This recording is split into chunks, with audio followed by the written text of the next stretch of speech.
Hallelujah. थोड़ा एक बार जोर से बोलेंगे हालेलुया। पड़ोसी को एक बार प्रेम से टल्ला मार के बोलेंगे आज का वचन मेरे लिए है।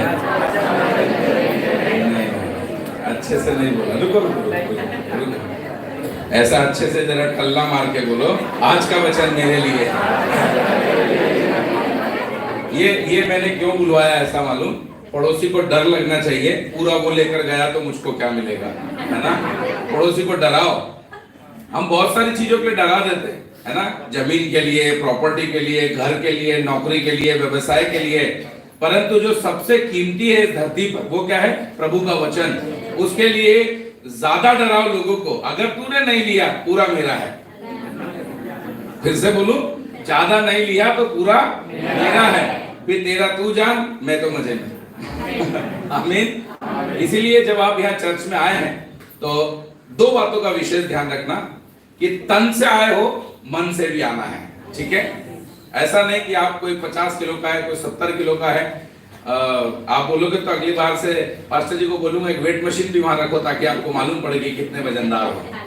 तो शरीर से आने का मतलब है धप करके आके बैठना और यहाँ पर बैठ जाना, ऐसा लगना चाहिए कि कोई बैठा है। परंतु जब मन साथ में नहीं आता तो हमको प्रभु का वचन समझ में नहीं आता है। तो आपका शरीर के साथ आपका मन का रहना जरूरी है। दूसरी बात, जब आप परमेश्वर के वचन को सुनते हैं, सीखते हैं, आपका पूरा खाली ब्लैंक होना बहुत जरूरी है ना। इसका मतलब यह है कि आपको पहले क्या मालूम था, पहले क्या सुना था, पहले क्या जानकारी थी, वो सब पूरा नील बटे सन्नाटा खाली होकर फिर आओ। मैं आपको गारंटी देता हूं, जैसा उन 6 मटकों में खुदा बाप ने नया दाखरस भरा था, आज मेरा परमेश्वर आपके अंदर एक नया दाखरस भरने जा रहा है। जब भी आप यहाँ पर आए अपने आप को ब्लैंक करके लाए। हालेलुया। मैं जब वहां उस कमरे में बैठा था, वहां से मेरी नजर पड़ी, यहाँ बैठा तब भी मेरी नजर पड़ी, यहाँ लिखा है प्लान, योजना, और मैं इतना गदगद हो गया क्योंकि आज जब मैं यहाँ आने से पहले पास्टर उत्तम योहान जो कल्याण में है उनके घर पर था, दोपहर का खाना खा रहा था। उस समय चर्चा चल रही थी कि आपको आना है, परंतु हम क्या टॉपिक पर बात करें, खुदा आज क्या बोलना चाहता है। तो जरूर खुदा ने मेरे मन में भी एक प्लान डाला कि हाँ इस विषय पर बात होना चाहिए। मैं पास्टर साहब से कह रहा था, तो आज परमेश्वर एक अद्भुत बात को हमारे बीच में लेकर आया है। कितने लोग इस बात को जानते हैं कि पौलुस आशीषित था? अरे रुको रुको, मैं एकदम से सेकंड बात पर आ गया। पहली बात, कितने लोग जानते हैं कि बाइबल में पौलुस है? हाँ, यहां से चालू करूंगा तो अच्छा है। ऐसा जंप नहीं मारने का। पहली बात, पौलुस को जानते हैं? थोड़ा जोर से बोल दोगे तो अच्छा है। ऐसा हाथ उठाकर बोल दोगे तो और अच्छा है। प्रेज द लॉर्ड, है ना। दूसरी बात, कितने लोग जानते हैं कि पौलुस आशीषित था? तीसरी बात, कितने लोग चाहते हैं कि पौलुस वाला आशीष आपको भी मिल जाए? आज तो पक्का लेके जाओगे, है ना। परंतु उस आशीष को पाने के लिए पौलुस ने क्या किया था, उसका जीवन कैसा था, वो आपको अपने जीवन में अप्लाई करना पड़ेगा। वही तो वो प्लान है जो खुदा का पौलुस समझ गया था कि पौलुस के जीवन में ऐसा आशीष आया कि खुदा बाप ने एक पुस्तक के लिए उस पर नजर डाली, परंतु दूसरी के लिए नया नहीं खोजा, पर खुदा की नजर उसी पर टिक गई। तीसरी के लिए भी उसी पर नजर टिक गई, चौथी के लिए भी, पांचवी के लिए भी, छठी के लिए भी, और 14 पुस्तकों तक खुदा की नजर किसी और पर नहीं गई। और यही नजर खुदा की आज इस भवन में आपके ऊपर टिकने वाली है। कोई तो बोला आमीन।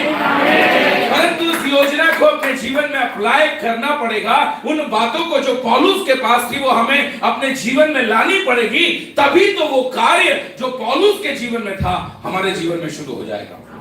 लंबा समय नहीं लूंगा, जितना मुझे दिया है मेरे घड़ियाल महाराज का सेल में डाउन करके लाया हूं ताकि धीरे चले, आपकी तेज चले उसमें मेरी गलती नहीं है, ठीक है। चलिए, सबसे पहली बात हम पौलुस के विषय में कुछ जानकारी ले लेते हैं। हालेलुया। कोई तो बोलिए हालेलुया।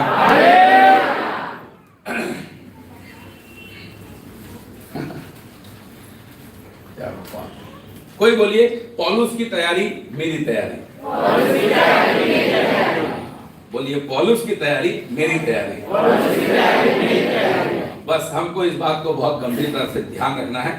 पहली बात, जो पौलुस के जीवन में थी वो आपके जीवन में होना, मेरे जीवन में होना, हम जितने यहाँ बैठे हम सबके जीवन में होना बहुत जरूरी है। तो वो पहली बात हमको बाइबल में से मिलती है, कोई पढ़ने में मेरी मदद करेगा। पहला पत्रस अध्याय 3 और पद संख्या 15। Yes, book of first Peter chapter 3 and verse 15। Book of first Peter. वाह क्या बात है पास्टर जी, प्रभु आपको बहुत आशीष दे, बहुत गजब सुविधा है, सबको दिखाई दे रहा होगा और मुझे लगता है शायद कोई बहन पढ़ने वाली भी है। जी जी जी जी बिल्कुल पढ़ेंगे सिस्टर। पहला पत्रस 3 का 15, पेज नंबर 326। पर मसीह को प्रभु जानकर अपने अपने मन में पवित्र समझो। जो कोई तुमसे तुम्हारी आशा के विषय में कुछ पूछे उसे उत्तर देने के लिए सर्वदा तैयार रहो, पर नम्रता और भय के साथ। सबने पढ़ा? कुछ आज के लिए थोड़ा सा ट्रेंड चेंज करना है आपको। सिस्टर आपको बाइबल में पेज नंबर नहीं बताना है ना, आप ऐसे डायरेक्ट आप यहाँ पढ़िएगा सब, थोड़ा सा आज विशेष ध्यान दीजिएगा, ठीक है? और यहीं पर वचन पढ़ लीजिएगा, लिख लीजिएगा आप कागज में, ताकि घर जाके आप पढ़ सकें। बहुत जल्दी में जाएंगे परंतु अच्छे से समझते हुए। पहली बात जो पौलुस ने अपने जीवन में संभाल कर रखी थी, और ये किसके तहत थी? बोलो योजना। किसकी योजना? बोलो प्रभु की योजना। क्योंकि पास्टर जी ने यहाँ लिखा हुआ है मनुष्य की योजना, शैतान की योजना, सब लिखा है, इसलिए हम भी किसकी बात करेंगे? जो दिख रहा है उसकी बात करेंगे, और इसी की योजना की बात हमको करनी है, ठीक है? तो किसकी योजना है? प्रभु की योजना। और वो क्या है पहली योजना जो पौलुस ने अपने जीवन में रखी, जिसको आज हमें भी रखने की आवश्यकता है? पहली वो योजना थी कि जो कोई तुमसे तुम्हारी आशा के विषय में कुछ पूछे। आशा क्या है? मतलब आपसे कोई अगर पूछता है आप चर्च क्यों आए हैं, आपको मालूम होना चाहिए आपके चर्च आने के पीछे आपका कारण क्या है। नहीं अभी समझ में नहीं आया, अभी पूछता हूं। यहां गवाहियां चल रही थी, है ना? मैंने सुना, प्रभु सबको बहुत आशीष दे, और मैं कहता हूं इससे बड़ी और खतरनाक गवाहियां यहां हो, ऐसी मेरी कामना है। परंतु कोई आपका सगा संबंधी, घर का व्यक्ति, आपका चित परिचित व्यक्ति जब प्रभु के विषय में पूछता है कि आप चर्च क्यों जाते हैं, यीशु मसीह ही क्यों प्रभु है, यीशु मसीह को ही क्यों फॉलो करना है, आप क्या बोलेंगे? तुम्हारी आशा के विषय में कोई तुमसे पूछे। कितने लोग यहाँ पेट के दर्द ठीक होने के लिए आते हैं? वो उनकी आशा है। आप यहाँ पेट का दर्द ठीक होने के लिए आते हैं? हाँ या ना? पर प्रार्थना तो उसी के लिए कराते हो। कितने लोग हैं सिर का दर्द नहीं ठीक हो रहा, कर्जा नहीं दूर हो रहा, शादी में दिक्कत है, परिवार में दिक्कत है, बच्चे नहीं हो रहे। तुम्हारी बुलाहट की आशा क्या है? परमेश्वर ने तुम्हें क्यों बुलाया, क्यों चुना? भाई और क्रिश्चियन, हम क्यों मसीह में हैं? हमारे नाम के आगे क्यों मसीह लगा है? ये छोटी बात नहीं है, ये बिल्कुल छोटी बात नहीं है। मैं आपको बोलूं, आप गूगल पे जाओ, अभी नहीं कल घर पे जाके गूगल पे जाना और वहां लिखना कपिल शर्मा, आपको 500 लोगों के नाम आ जाएंगे, कपिल शर्मा कपिल शर्मा कपिल शर्मा कपिल शर्मा कपिल शर्मा। परंतु जैसे ही आप पास्टर कपिल शर्मा ढूंढेंगे, एक लौता मैं आपके सामने खड़ा हूं, पूरी दुनिया में दूसरा कोई नहीं है। नहीं समझ में आया? यह है यीशु मसीह का परिचय। ये परिचय जब आपके साथ जुड़ता है, आपकी भी पहचान इसी रीति से बदलनी शुरू हो जाती है। परंतु मसीह की पहचान आपके साथ लगी है, तो इसमें उसके बुलाहट की आशा क्या है, इसे जाने बगैर आप किसी को मसीह के विषय में बता ही नहीं सकते। इसीलिए तो लोग कह रहे हैं कि धर्मांतरण का किस्सा बता रहे हैं, और ये परिवर्तन वो परिवर्तन, पता नहीं क्या क्या बातें चल रही, क्योंकि आज हम मसीहियों को मालूम ही नहीं है कि हमारी बुलाहट की आशा क्या है, क्यों प्रभु ने हमें बुलाया है, क्यों हम मसीह में हैं, क्यों हम संगति में हैं, क्यों हमारे नाम के आगे एक मसीह का लेवल लगा हुआ है। तो सबसे पहली बात जो पौलुस के पास थी वो ये थी कि वो अपने बुलाहट की आशा को जानता हुआ, और जब कोई उससे पूछता था कि तू चर्च क्यों जाता है, तू यीशु को क्यों मानता है, यीशु ही क्यों प्रभु है, उसके विषय में बताने के लिए वो सर्वदा तैयार रहता था। और वो तैयार इसीलिए था क्योंकि उसकी जानकारी उसको थी। आज हमसे कोई पूछता है तो हम सिर्फ इतना कह सकते हैं, मेरे पेट का दर्द ठीक हुआ, तेरा भी दर्द है। वो बोलेगा मेरा पेट का दर्द ही नहीं है, मैं क्यों प्रभु में हूं? तेरा था ठीक हो गया, तू प्रभु में है, मेरा नहीं है, मैं क्यों आऊं भाई? कोई बोलेगा मेरा कर्जा दूर हो गया, तो तेरा भी तो भैया अनिल अंबानी क्यों वो आएगा यहां पर प्रभु में? बताओ उसके ऊपर कौन सा कर्जा है? जब तक हम बुलाहट की आशा को नहीं पहचानेंगे, तब तक हम प्रभु के सुसमाचार का प्रचार सही रीति से दुनिया में नहीं कर पाएंगे। अब मैं आपको बता देना चाहता हूं कि हमारी बुलाहट की आशा क्या है और उससे हमारी मुलाकात कैसे होगी, हम वास्तविकता में जानेंगे कैसे कि हमारी बुलाहट की आशा क्या है। क्योंकि हर कोई यहां नहीं, उल्लासनगर में नहीं, मुंबई में नहीं, महाराष्ट्र में नहीं, एमपी में, गुजरात में, राजस्थान में, दुनिया के किसी भी कोने में चले जाओ, एक ही क्वेश्चन है, एक ही प्रश्न है, यीशु ही प्रभु क्यों? क्योंकि सबसे ज्यादा प्रचार प्रसार यीशु मसीह का ही हो रहा है। ताली बजा देते फटाफट।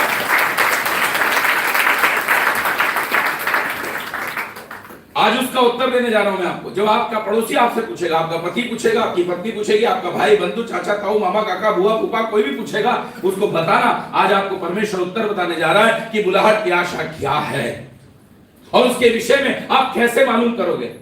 क्या लिखा है भजन संहिता 119 के 18 में? क्या लिखा है कि मेरी आत्मिक आंखों को खोल दे कि मैं व्यवस्था की बातों को देख सकूं। यहोशू 8 में क्या लिखा हुआ है? यहोशू 8 कहता है कि व्यवस्था की पुस्तक तेरे चित्त से कभी भी उतरने ना पाए, रात और दिन इसी में ध्यान लगाए रहना, और जो कुछ इसमें लिखा है उसके अनुसार करने से तेरे सारे कार्य सफल होंगे और तू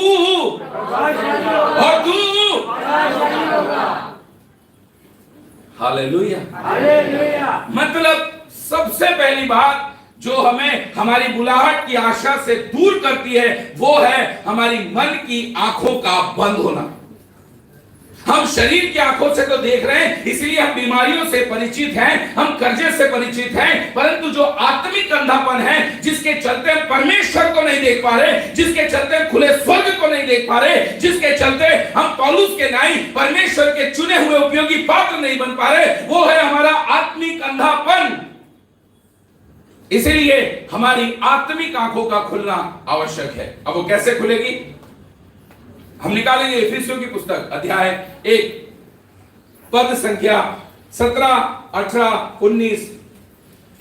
इफिसियों की पुस्तक book of Ephesians chapter 1 and verse 17, 18 and 19। इफिसियों की पुस्तक अध्याय 1। वाओ। कि हमारे प्रभु यीशु मसीह का परमेश्वर, कि हमारे प्रभु यीशु मसीह का परमेश्वर जो महिमा का पिता है, जो महिमा का पिता है, तुम्हें अपनी पहचान में, ये आपको बहुत ध्यान से देखना है कि तुम्हें अपनी पहचान में, ज्ञान और ज्ञान में, और प्रकाश की और आत्मा, प्रकाश की आत्मा दे। मतलब सबसे पहली बात, जब आप इस दरवाजे से एंटर हुए थे, पहले दिन, जिस दिन आप इस दरवाजे से एंटर हुए थे, जिस दिन आपके घर में कोई खुदा का खादिम पहुंचा था, जिस दिन आपकी मुलाकात प्रभु यीशु मसीह से हुई थी, उस दिन आपको परमेश्वर ने अपनी पहचान में बुला लिया था।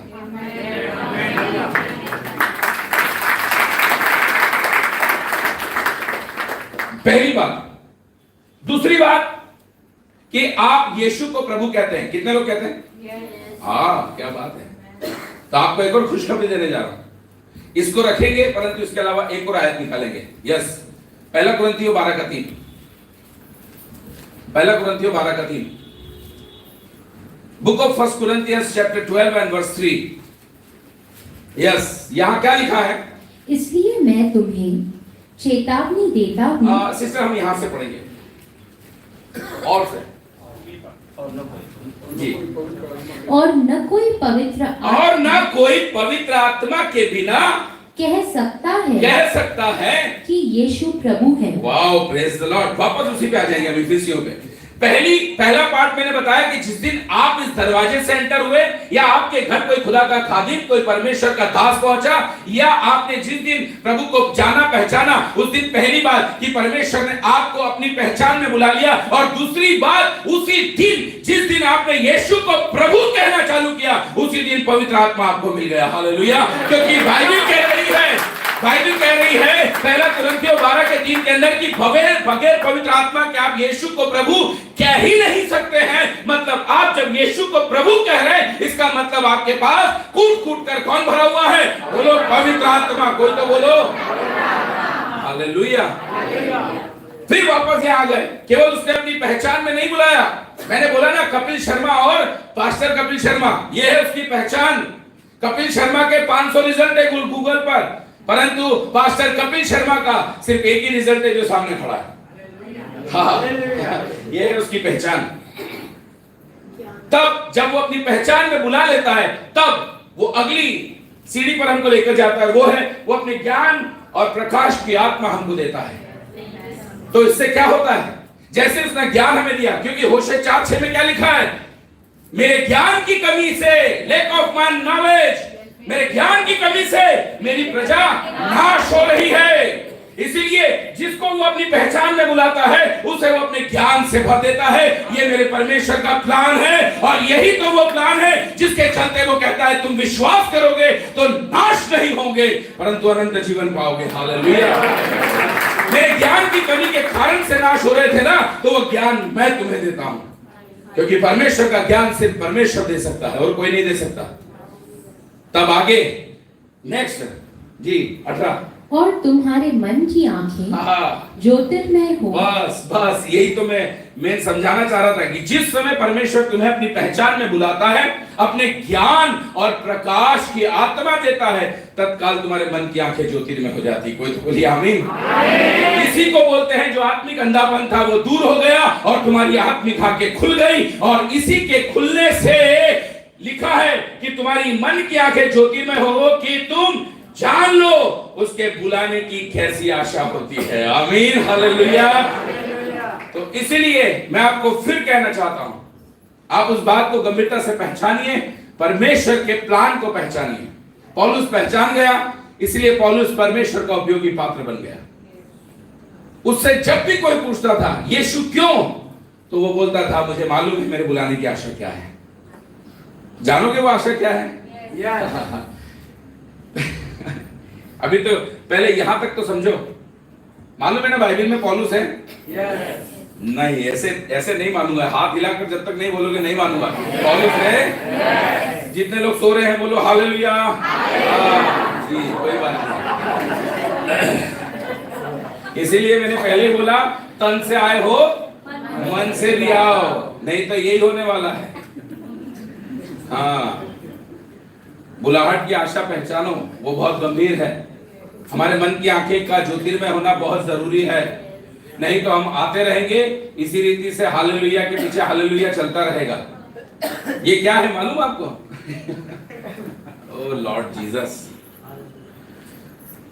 एक भाई अपनी स्वेच्छा से मुसलमान बन गया, ठीक है? ईदगाह पर पहुंच गया इबादत करने के लिए। सबके लाइन में लगने के बाद सबसे आखिरी में खड़ा हुआ, सबसे आखिरी में। परंतु उससे भी लेट एक मैकेनिक हो गया गैरेज बंद करने में, मालूम आपको? और वो उस बंदे के जो नया नया मुसलमान बना था उसके पीछे खड़ा हो गया, और बिल्कुल जगह नहीं, बिल्कुल चिपक के खड़े।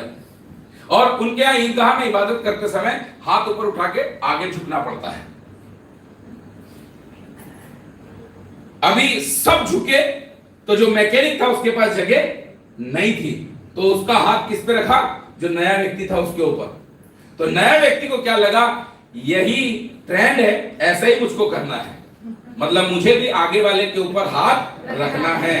और उसने धक्का मुक्की करनी चालू करी, तो जितने भी थे सबके लाइन से एक दूसरे के ऊपर हाथ धरने शुरू हो गए। जो आगे इमाम साहब खड़े थे उन्होंने बोला अरे ये क्या, ये कौन सी प्रथा भैया, ये कौन सा चलन, ये किस प्रकार से तुम कर रहे हो? तो सब बोलते पीछे पीछे पीछे। और नए वाले के पास बात गई, नया वाला बोलता पीछे। तो वो जो मैकेनिक था वो बोलता अब मैं किसको बताऊं, पीछे पीछे दीवाल। तो बोले पीछे दीवाल, आगे ये त्राण के खड़ा था, जगह नहीं थी इसलिए इस पे हाथ रख दिया, बाकी मेरी कोई खता नहीं है। अच्छा तेरे पास तो जगह थी, तेरा क्या? बोले मैं तो नया नया बना था, मुझे लगा ऐसा ही होता है। कि जिस दिन तुम्हारे पास कोई खुदा का खादिम पहुंचा था, जिस दिन तुम्हारे पास सुसमाचार पहुंचा था, जिस दिन यीशु का नाम तुम्हारे पास पहुंचा था, जिस दिन तुम इस दरवाजे से एंटर हुए थे या कोई तुम्हारे घर में एंटर हुआ था यीशु का नाम लेकर, उसी दिन परमेश्वर ने अपनी पहचान तुम्हें दे डाली थी। और जिस दिन उसने तुम्हें अपनी पहचान दी और उसके बाद जिस दिन तुमने उस यीशु को परमेश्वर बोलना चालू किया, उसी दिन परमेश्वर ने पवित्र आत्मा से तुमको भर दिया था। और उसके बाद उसने अपना वो ज्ञान, जैसे होशो 4:6 के अनुसार लिखा था कि मेरे ज्ञान के कारण मेरी प्रजा नाश होती है, तो वो कहता है कि मेरी पहचान के साथ मैं तुम्हें अपना ज्ञान देता हूं और ज्ञान के साथ प्रकाश की आत्मा देता हूं, और वो इसीलिए देता हूं कि तुम्हारे मन की आंखें ज्योति में हो जाए, कि तुम जान जाओ कि परमेश्वर के बुलाने की आशा क्या है। और वो आशा क्या है मैं आपको बता देना चाहता हूं, इसी में आगे लिखिए। उसके और पवित्र लोगों, एक मिनट सिस्टर, उसके बुलाने की आशा कैसी होती है और पवित्र लोगों में उसकी मिरास की महिमा का धन कैसा है। बस अब यही स्टॉप कीजिएगा। अब मैं आपको उसके बुलाहट की आशा बता देता हूं, और ये सबको मालूम होना चाहिए कि जब भी कोई आपसे पूछता है यीशु ही क्यों, यीशु प्रभु क्यों पौलुस परमेश्वर की दृष्टि में इतना उपयोगी था, क्यों परमेश्वर पौलुस को इतना पसंद करता था, क्योंकि उसकी आत्मिक आंखें खुली थी और वो मिरास की महिमा के धन को पहचानता था, उसकी बुलाहट की आशा को भी पहचानता था, और वो ये जानता था। और वही बात मैं आज आपको बताने वाला हूं कि मेरी और आपके लिए परमेश्वर की बुलाहट क्या है। और वो बुलाहट है प्रकाशित वाक्य 7 का 9, book of Revelation chapter 7 and verse 9। Yes, आप लोग यही बने रहिए। वो उनको मैंने बोला कि वो वहां डालेंगे, तब तक आप मेरे साथ ही बने रहिए। यहां परमेश्वर का वचन कहता है उसके बुलाहट की आशा का मतलब यह है कि हम जो उसके बुलाहट में बुलाए गए हैं, वो उसके मिरास की महिमा के धन को प्राप्त करके पवित्र लोगों में शामिल हो जाए। बोलिए हालेलुया, हालेलुया। हमारा पेट दर्द नहीं जा रहा है, मत जाने दो। खर्चा खत्म नहीं हो रहा, मत होने दो। हमारा लक्ष्य परमेश्वर की बुलाहट की आशा है, हम अनंत जीवन पाए, अनंत जीवन पाए और लोगों को भी अनंत जीवन की राह पर लेकर जाए। कोई तो बोलिए आमीन, आमीन। कितने लोग इस बात से सहमत हैं कि नहीं चंगा होके जाओगे? नहीं, थोड़ा सोच के बताओ। अच्छा, कितने लोग बीमारी से डरते हैं? कितने लोग बीमारी से डरते हैं? कोई नहीं डरता तो फिर बताने की जरूरत ही नहीं है। आमीन। चलिए ठीक है, नहीं तो मैं बताता बहुत जबरदस्त एक चीज। चलिए ठीक है, तो यहां पर इस बात को ध्यान रखिए। यहां लिखा है इसके बाद मैंने दृष्टि की और देखो एक हर एक जाति, बोलो हर एक जाति। तो यहाँ पर सिंधी भी बैठे हैं, अरे हाँ कि ना? शर्मा जी भी हैं, अरे बोल दो ना हाँ। योहान साहब भी हैं, अरे बोल दो ना हाँ। और भी कोई वाला है क्या? मराठी है?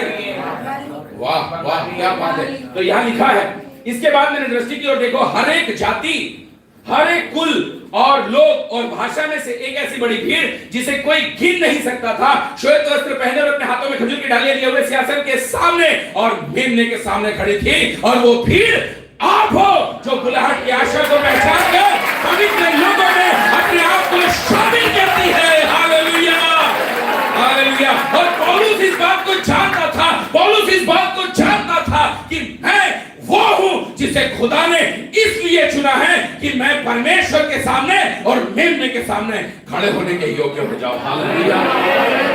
आप चर्च क्यों आते हो? इसके सामने खड़े होने के लिए। अरे कोई तो बोलो इसके सामने। हालेलुया। और अब कोई आपको डराए ना कि सेकंड कमिंग है, अगर कोई बोले सेकंड कमिंग है, खबरदार बोलना मेरे को मालूम पड़ गया कि मेरे को उसी सिंहासन के सामने खड़ा होना है, तो डर के क्यों खड़ा हूं? प्यार करके ही आपके साथ खड़ा होऊंगा। Hallelujah, hallelujah. ये है हमारे बुलाहट की आशा। ये पहली वो बात है जिसमें पौलुस 100% परमेश्वर की दृष्टि में आशीषित था, और वो बात ये थी कि वो जानता था कि वो मसीह में क्यों है। और यही बात हमको जानने की आवश्यकता है। अब आपसे अगर कोई पूछे भैया चर्च जाते हो 2 नंबर 3 नंबर जाते हो, दिनेश चावला साहब के यहाँ जाते हो? हाँ। क्यों? नहीं वो अच्छा है ना, वहाँ एसी लगा है। वो अच्छा है ना, वहाँ थोड़ा सा वर्शिप अच्छी होती है। वहाँ अच्छा है ना, थोड़ा मेरा पेट का दर्द भी ठीक हो जाता है, टेंशन भी खत्म हो जाते हैं। मुझे माफ करना है, चर्च में खड़े होकर यही की बात कर रहा हूँ, परंतु अब आपके मुंह से निकलना चाहिए, मैं इस दरवाजे से 3 नंबर में पास्टर दिनेश चावला के चर्च में इसीलिए जाता हूं क्योंकि मेरी बुलाहट परमेश्वर की ओर से है, ताकि मैं पवित्र लोगों में शामिल हो सकूं। हालेलुया। और बोलिए उन लोगों को भी जो आपसे पूछते हैं यीशु ही क्यों, बोलना जिस दिन तू पहचान जाएगा यीशु क्यों, उस दिन तू भी पवित्र लोगों में शामिल हो जाएगा। Hallelujah, hallelujah. यस, सबसे पहली बात हमारे बुलाहट की आशा को हमें मालूम होना चाहिए, और जब आपसे कोई पूछे यीशु क्यों, तो उसका उत्तर देने के लिए सर्वदा तैयार रहिए। ये पौलुस की पहली बुलाहट थी, पहली तैयारी थी। दूसरी क्या थी वो हम देखते हैं, रोमियो 1:15। Yes, book of Romans chapter 1 and verse 15। अतः मैं तुम्हें भी जो रोम में रहते हो सुसमाचार सुनाने को बरसक तैयार हूँ। अपन 14 भी लेंगे। नहीं। एक मिनट सिस्टर, 14 हो गया, ठीक है। हाँ, मैं यूनानियों और अन्य भाषियों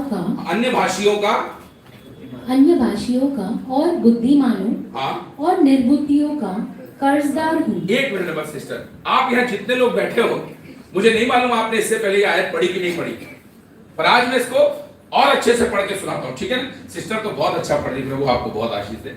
यहाँ लिखा है रोमियो की पुस्तक अध्याय 1 पद संख्या 14, book of Romans chapter 1 and verse 14। यहाँ कहता है मैं यूनानियों और अन्य भाषियों का और बुद्धिमानों और निर्बुद्धियों का कर्जदार हूं। आप में से कोई है कर्जदार? जिस दिन कर्जा मालूम पड़ेगा ना, अच्छा किसी हाथ मत खड़े करना, नहीं देखना, अपने मन में सोचना पैसे का कर्जा है, मत बोलो, मेरे को मत बोलो, मैं आपका पटाने वाला नहीं हूं, पर गारंटी देता हूं मेरा यीशु पटा देगा। परंतु हाँ, हम सभी कर्जदार हैं, यूनानी, अन्य भाषियों, बुद्धिमानों और निर्बुद्धियों के। किस बात के कर्जदार हैं? किस बात के कर्जदार हैं? किस बात के कर्जदार हैं? आपको यीशु का नाम मालूम पड़ा कि नहीं पड़ा? हाँ या ना? आपको उद्धार मिला कि नहीं मिला? हाँ कि ना? स्वर्गीय मार्ग मालूम पड़ा कि नहीं? हाँ कि ना? आशीष की बातें मालूम पड़ी कि नहीं? हाँ कि ना? आप क्षमा मालूम पड़ा कि नहीं? हाँ कि ना? ये सारी बातों में अगर तुम यीशु की बातें लोगों तक नहीं पहुंचा रहे हो तो तुम कर्जदार हो और तुमसे खुदा हिसाब लेगा। यही वो न्याय का सिंहासन है। यस, यही वो न्याय का सिंहासन है जिसके सामने खड़े होने के लिए लोगों को डर लग रहा है, क्योंकि कर्जा तो है परंतु उस कर्जे को पटाने को तैयार नहीं है। भाग रहे लोग, कोशिश करते हैं बस संडे चर्च जाएंगे ना, पास्टर जी वचन सुनाएंगे, वहां पर बहुत आनंद आएगा, हालेलुया। परंतु जिस दिन तुम इस कर्जे को समझकर और आत्माओं के बीच में जाकर लोगों को वचन के बारे में बताओगे, उस दिन धीरे धीरे न सिर्फ तुम्हारा आत्मिक कर्जा, न सिर्फ यीशु का कर्जा, पर तुम्हारे जीवन का कर्जा भी प्रभु उतारने जा रहा है। आमीन, हालेलुया। क्या लिखा है बाइबल में? लूका 10 का 35-36, लूका 10 का 35 या 36, लूका 10 का 35 या 36, book of Luke chapter 10 and verse 35 and 36 क्या कहता है? दूसरे दिन उसने दो बस यहां से पढ़ेंगे सिस्टर, और से सेकंड पार्ट। और कहा इसकी सेवा टहल करना और जो नहीं, कुछ नहीं, सिस्टर, ये यहाँ और जो कुछ तेरा और लगेगा वह लौटने पर मैं तुझे भर दूंगा। ये यीशु का वादा है। कितने लोग विश्वास करते हैं यीशु का द्वितीय आगमन है? कितने लोगों का विश्वास है यीशु मसीह का द्वितीय आगमन है? तो प्रभु कहता है तेरा जो कुछ लगे तू लगा, वो लौटने पर तुझे वापस कर देने वाला है। हालेलुया। इसीलिए प्रभु यहाँ पर कहता है अगर तू कर्जदार बनता है और तू उस व्यक्ति के लिए, उसके आत्मा को जीतने के लिए अगर तू परमेश्वर के वचन को सुनाता है, चाहे वो बुद्धिमान हो, चाहे वो निर्बुद्धि हो, चाहे वो यूनानी हो, चाहे वो अन्य भाषी हो, उसके कर्जदार बनने के लिए, उसके वचन को सुनाने के लिए भरसक तैयार रहो, तो खुदा तुम्हारे जीवन में अद्भुत कार्य करने जा रहा है। इसीलिए तो 15वें पद में लिखा है जी रोमियो 1:15 जी पढ़िए सिस्टर। हालेलुया। यहां लिखा है, सो मैं तुम्हें भी जो रोम में रहते हो सुसमाचार सुनाने को भरसक तैयार हूं। तो मैं आपसे पूछना चाहता हूं, आप क्या मराठी हैं, गुजराती हैं, हिंदी हैं, सिंधी हैं, सब टाइप के लोग हैं, है कि नहीं?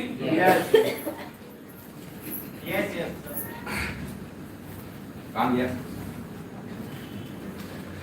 जो तुम रोम में रहते हो, तुम्हें सुसमाचार सुनाने को तैयार। पौलुस ऐसे लोगों को सुसमाचार सुना रहा है जो सबसे खतरनाक लोग हैं, जो यीशु को क्रूस पर मारने वाले हैं। परंतु पौलुस बोलता है तुम्हें भी सुसमाचार सुनाने के लिए मैं भरसक तैयार हूं। हालेलुया। आज आपसे मैं पूछना चाहता हूं, अगर आप, मैं दूसरी बार पूछ लेता हूं, पहले भी पूछा था, कितने लोग पौलुस का आशीष अपने जीवन में चाहते हैं? अभी हाथ आधे हो गए। मालूम पड़ रहा है थोड़ा सा पौलुस खतरनाक था। यहां पर दूसरी बात परमेश्वर बताने जा रहा है कि हर एक को, क्योंकि परमेश्वर ने प्रकाशित वाक्य 7:9 में क्या लिखा? हर एक जाति, हर एक भाषा, हर एक कुल, हर एक वंश में से एक बड़ी भीड़ परमेश्वर चुन रहा है। तो परमेश्वर आज मुझसे और आपसे चाहता है, अगर पौलुस की आशीष चाहते हो तो पौलुस के जैसा अपने जीवन में कार्य को भी लेकर आओ। हर एक जाति, हर एक भाषा, हर एक कुल के व्यक्ति को वचन सुनाने के लिए भरसक तैयार रहो। हालेलुया। वचन सुनाने के लिए भरसक तैयार हो। जब मौका मिले, जब अवसर मिले, तब प्रभु का वचन सुनाओ। Yes, hallelujah. हमें नहीं छोड़ना है किसी को। और यही प्रभु कहता है कि परमेश्वर की दृष्टि इसीलिए पौलुस से नहीं हट पा रही थी, क्योंकि पौलुस रोज एक नई जाति, एक नए कुल, एक एक व्यक्ति को वो वचन सुनाने से पीछे नहीं हट रहा था। ढूंढ ढूंढ कर सुनाता था, खोज खोज कर सुनाता था। कभी यहाँ की यात्रा, कभी वहां की यात्रा, कभी इधर, कभी उधर। बस वो यही कार्य करता रहा, क्योंकि उसे मालूम था मेरे परमेश्वर की योजना यही है। बोलिए आमीन, हालेलुया। तो ये दूसरी बात थी जो पौलुस की तैयारी हमारे जीवन में परमेश्वर देखना चाहता है। पहली तैयारी क्या थी? कि हम अपनी बुलाहट की आशा को पहचाने, और जब कभी हमसे कोई पूछे कि यीशु ही प्रभु क्यों, या चर्च ही क्यों, या चर्च की संगति क्यों, तो हम बता सके कि हमारे लिए परमेश्वर ने बुलाहट की आशा रखी है कि मैं मिरास की महिमा के धन को प्राप्त करके पवित्र लोगों की भीड़ में शामिल होकर अनंत जीवन पाऊंगा। वैसे ही दूसरी तरफ जो बात तुमने सीखी है, जो मिरास की महिमा का धन तुमने पा लिया है, वही लोगों तक पहुंचाने के लिए भरसक तैयार रहो। हालेलुया। तीसरी बात की ओर बढ़ते हैं जी, और ये मिलता है हमको। हालेलुया। दूसरा कुरिन्थियों 12:14, book of 2 Corinthians chapter 12 and verse 14। देखो, मैं तीसरी बार तुम्हारे पास आने को तैयार हूँ, और मैं तुम पर कोई भार न रखूंगा, क्योंकि मैं तुम्हारी संपत्ति नहीं वरन तुम ही को चाहता हूँ। क्योंकि बच्चों को माता पिता के लिए धन बटोरना नहीं चाहिए, पर माता पिता को बच्चों के लिए। बहुत जबरदस्त आयत लगती है मेरे को, क्योंकि आज की तारीख में लोग मसीहत को इस नजरिए से देख रहे हैं कि मसीहत मतलब पैसा। मुझे एक व्यक्ति से पैसे लेने थे और मुझे मुंबई आना था, और मुझे मुंबई आने के लिए पैसे चाहिए थे। तो मैंने उससे बोला, भैया मुझे पैसे दे दो, है ना। तो उसने बोला वो अन्य जाति है ना, वो मसीह को नहीं जानता। अरे कपिल शर्मा, तू तो पास्टर हो गया, तो तुझे पैसे की क्या जरूरत। मैंने उससे दोबारा पूछा, फिर से बोल, क्या बोला तूने? बोले कपिल शर्मा, तू तो पास्टर हो गया, तेरे को पैसे की क्या जरूरत। तो मैंने उससे पूछा, भैया मेरे को भी दाल जब खरीदना पड़ती तो पैसे देने पड़ते हैं। ऐसा नहीं कि मेरे पास्टर बोलने से वो दाल फ्री में दे देता है, चावल फ्री में दे देता है, या डीजल टैंक वाला मेरे को फ्री में डीजल दे देता है। क्यों? क्योंकि मैं पास्टर हूं। बोले नहीं देता। मैंने कहा नहीं देता, तू भी बन के देख। नहीं समझे?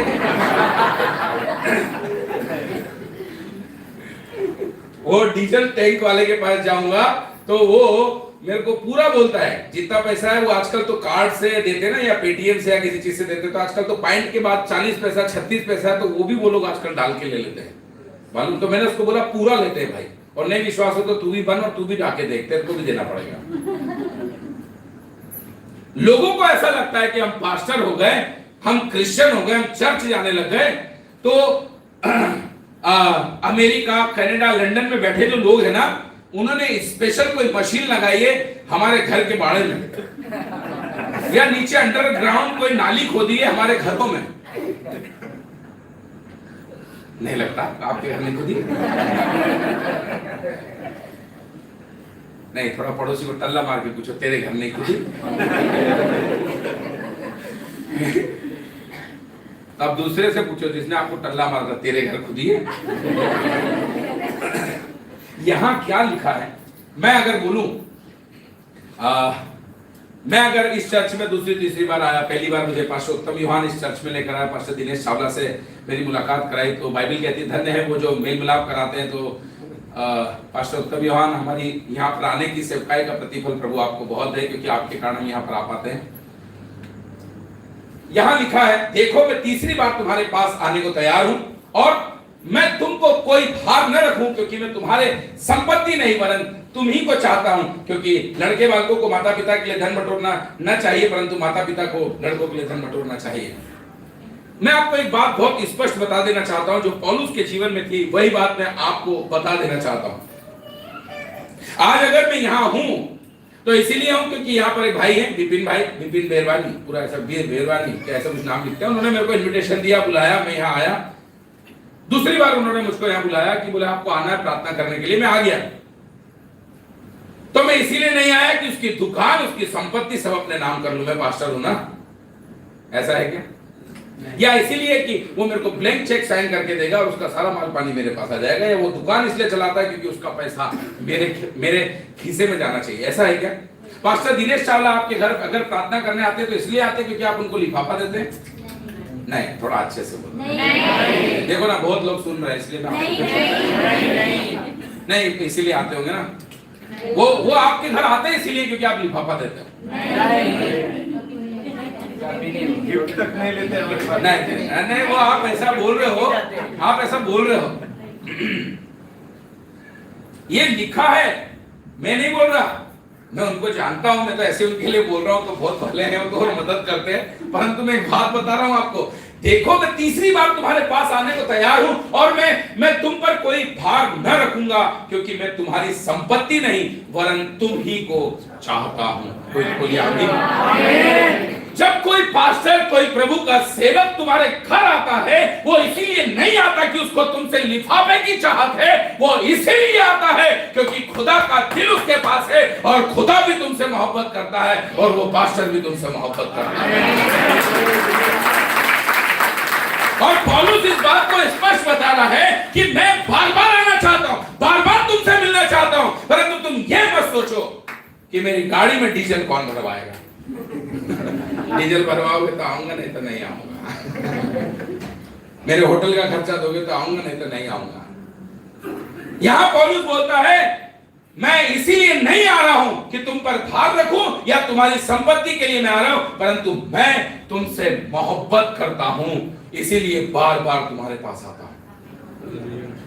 मैं आपसे एक निवेदन करना चाहता हूं, क्योंकि ये कलीसिया बहुत बड़ी है और आपको बहुत ब्लेस्ड परमेश्वर के दास मिले हैं, पास्टर बहुत आशीषित मिले हैं। और मुझे तो ऐसा लगता है कि इतनी बड़ी कलीसिया है कि महीने में एक बार भी शायद आपके घर नंबर आ जाए तो बहुत बड़ी बात है, 2 महीने में भी आ जाए तो बड़ी, ऐसी आशीषित कलीसिया है ये। पर आप दिल पे हाथ रख के बोलो कि आप उस पास्टर के लिए कितनी बार दुआ करते हैं?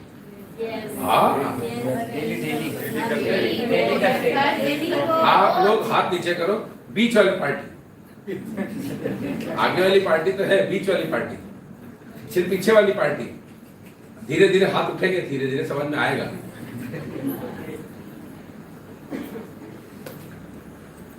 ओ लॉर्ड जीसस, कैसे बोलूं मैं? बोल दो पास्टर जी। पास्टर से इजाजत ले ली मैंने। जब कभी भी आप इस चर्च में भेंट देते होंगे, है ना, तो आप पास्टर को नहीं देते, आप प्रभु को देते हैं। परंतु जो पास्टर है, जो इस चर्च में प्रभु की ओर से अगुआ बनकर खड़ा है, वो अपनी मर्जी से नहीं है। मैं फिर से कहता हूं, परमेश्वर ने उसको चुना है। फिर से आप इस आयत को ध्यान दीजिए, देखो मैं तीसरी बार तुम्हारे पास आने को तैयार हूं, पर और मैं तुम में से किसी पर भार नहीं रखूंगा, परंतु मैं तुम्हारी संपत्ति के लिए नहीं, परंतु तुमसे प्यार करता हूं। जब तुम्हारा यहाँ कोई भेंट, दान, दशवान जो भी तुम देते हो, मुझको नहीं मालूम क्या देते हो, कैसे देते हो, वो ईश्वर जाने और तुम जानो, ठीक है? परंतु आपके पास्टर के दिल को मैं आपके सामने खोलकर रखना चाहता हूं इस समय, है ना, कि एक पास्टर जब उस भेंट को लेता है, गिनता है, भले अकाउंट में डालता है, आपके चर्च के अकाउंट में डालता है, क्या करता है मुझको नहीं मालूम, परंतु उसी पल जिस समय वो भेंट आती है, वो पास्टर उस भेंट के लिए दुआ करता है, उसी पल से वो आपकी भेंट को नहीं, आपके प्रार्थना के बोझ को अपने जीवन के साथ जोड़ लेता है। आमीन। ये बोझ है, ये बोझ है। कितना आसान है ना, लिफाफे में डाला, दिया पास्टर जी, ये ब्लेसिंग है पास्टर जी, आपने तो बोलकर खटाक से दे दिया, परंतु जो ले रहा है उससे पूछो, उसके दिल से पूछो कि वो कितना बड़ा बोझ आपका ले रहा है, कि आपके जीवन का, आपकी प्रार्थना का, आपके हर एक पल का बोझ आज से उस पास्टर के ऊपर आ गया है। इसीलिए तो एक पास्टर को क्या बोलते हैं कि उसका दिल कैसा होना चाहिए, एक पप्पा का दिल होना चाहिए। वो पप्पा नहीं है, खबरदार किसी ने पप्पा बोला, पप्पा एक ही जो स्वर्ग में है, वो आपका पास्टर है जिसको परमेश्वर ने भेजा है, ठीक है, परंतु उसके पास वो दिल है जिसके कारण आप सब यहाँ बंधे हुए हो। यहाँ परमेश्वर का दास बोल रहा है जो परमेश्वर को पसंद है, और परमेश्वर को यह पसंद है कि पौलुस तू बार बार जा, लोगों के बीच में जा, तू वचनों की संगति कर, उन्हें बता कि खुदा क्या चाहता है, तू बता जो तूने सीखा उन्हें सिखा, परंतु उन्हें इस बात की भी चेतना दे, उन्हें इस बात के लिए भी उठा कि वो तेरे पैसे के लिए नहीं, मोहब्बत के लिए बार बार आता है। आमीन, हालेलुया। यही तो यीशु मसीह की कहानी थी कि एक जगह भेंट दी जा रही थी और वहां पर बड़े बड़े लिफाफे दिए जा रहे थे, पर अचानक एक बूढ़ी औरत का, एक वृद्ध महिला की भेंट को देखकर वो यीशु मसीह बल्ली बल्ली हो गया। चेलों ने पूछा, अरे प्रभु तेरी नाप कौन सी है, तू किस नाप से नापता है? प्रभु ने कहा, ये वो भेंट है जो उत्तम है। हालेलुया। क्योंकि जो बड़ी दे रहे हैं उनके पास एटीएम में, खातों में भरा पड़ा है, परंतु ये वो दे रही है जो इसके पास आखिरी है। हालेलुया। और ये आखिरी इसीलिए दे पा रही है क्योंकि इसका विश्वास यीशु मसीहा पर है, प्रभु पर है, परमेश्वर पर है, क्योंकि वो इस बात को जानती है कि आकाश में उड़ने वाले पक्षियों की ओर देखो, ना तो वो बोते हैं, ना काटते हैं, ना खत्तों में भरते हैं, फिर भी मेरा खुदा उनका पेट भरता है। ए मनुष्य, तेरा मूल्य उनसे अधिक है कि नहीं? तीसरी बात जो पौलुस के जीवन से हम सबको सीखने की आवश्यकता है, और वो ये है कि आप किसी पास्टर को घर बुलाएं, किसी सेवक को घर बुलाएं, या कोई सेवक आपके घर जाए, या आप किसी के घर सुसमाचार सुनाने या प्रार्थना करने के लिए जाएं, तो इस भाव से ना जाएं कि वो आपको कुछ देगा, परंतु आप इसीलिए जाएं क्योंकि खुदा ने आपके दिल में उस परिवार के लिए मोहब्बत डाली है। आप उससे प्रेम करते हैं, आपको उससे प्रेम है, आपको बोझ है, इसीलिए आप उससे मिलने के लिए जाते हैं, इसीलिए आप प्रभु का कलाम उसे सुनाते हैं, इसीलिए आप चाहते हैं कि वो बच जाए। Hallelujah, hallelujah. ये वो तीसरी बात थी जो पौलुस के जीवन से हमें सीखने को मिलती है। उसमें पहली बात थी कि वो अपने उत्तर देने के लिए सर्वदा तैयार रहता था। दूसरी बात थी वो प्रचार करने के लिए भरसक कोशिश करता रहता था कि नए लोगों तक कैसे पहुंचे। और तीसरी बात थी कि वो हमेशा अपने आप को खर्च करने के लिए तैयार रहता था। यहां पर लिखा है कि मैं तुम पर भार नहीं डालूंगा, ना तुम्हारी संपत्ति चाहता हूं, पर मैं तुमसे प्रेम करता हूं। मतलब वो आत्माओं को बचाने के लिए स्वयं खर्च होने को तैयार रहता था। आमीन। आज यही तो प्रभु कहता है लूका 10:36 में, तेरा जो लगे लगा, मैं लौटने पर तुझे दूंगा। आइए चौथी बात की ओर बढ़ते हैं कि परमेश्वर पौलुस की तैयारी से हमारे जीवन में और क्या बात डालना चाहता है। हालेलुया। यस, निकालेंगे प्रेरितों के काम 21 का 13, book of Acts chapter 21 and verse 13। Hallelujah. परंतु पौलुस ने उत्तर दिया, तुम क्या करते हो कि रो रो कर मेरा दिल तोड़ते हो? मैं तो प्रभु यीशु के नाम के लिए यरूशलेम में न केवल बांधे जाने ही के लिए वरन मरने के लिए भी तैयार हूं। आमीन, आमीन। चौथी बात जो परमेश्वर यहां बताना जा रहा है, चौथी बात, और वो है यीशु के लिए दुख सहने का हृदय आपके पास होना आवश्यक है यदि आप पौलुस की आशीष अपने जीवन में चाहते हैं। यहां पौलुस कह रहा है कि मैं, पौलुस कह रहा है कि उत्तर दिया कि तुम क्या करते हो कि रो रो कर मेरा मन तोड़ते हो। थोड़ा सा दुख हुआ नहीं, कांटा लगा है पांव में, परंतु चिल्ला ऐसे रहे जैसे किसी ने पैर काट के आधा तुमको अपाहिज कर दिया हो। छोटा सा कांटा चुभता है, छोटी सी खुंसी, छोटी सी तकलीफ को हम बहुत बड़ा बताते हैं। मैं आपको बता देना चाहता हूं, परमेश्वर का हृदय सर्वदा विशाल है। मालूम है आपको, यीशु मसीह जो गतसमनी के बाग में जाकर अपने परमेश्वर पिता से कहता है कि प्रभु ये कटोरा मेरे पीने से पहले टल जाए, फिर भी मेरी नहीं परंतु तेरी इच्छा पूरी हो। मतलब यीशु जानता है कि उसके ऊपर कितना दुख, कितना संकट आने वाला है, कितनी परेशानी आने वाली है, परंतु उस दुख को भूलकर वो नाइन नामक नगर में विधवा के बेटे को जिंदा करना पहले उचित समझता है। या एक की बेटी को जिंदा करना उचित समझता है। वो लाजर को जो 4 दिन से मर गया था उसको जिंदा करना पहले मुनासिब समझता है, क्योंकि वो जानता है मेरा दुख छोटा है परंतु दूसरों का दुख बड़ा है। यहां पौलुस कह रहा है कि हम थोड़े से दुख में रो रो कर क्या कर रहे हैं। पौलुस बोलता है कि मेरे हृदय को तोड़ देते हो, हमारे ऊपर थोड़ी सी तकलीफ है, थोड़ी सी परेशानी है, तो हम दुख में हम दूसरों को बता कर हम उसकी सांत्वना लेने के लिए पीछे पड़ रहे थे। परंतु परमेश्वर का वचन कहता है मैं तो प्रभु यीशु मसीह के नाम के लिए, बोलिए, मैं तो प्रभु यीशु मसीह के नाम के लिए उल्लासनगर में न केवल बांधे जाने ही के लिए वरन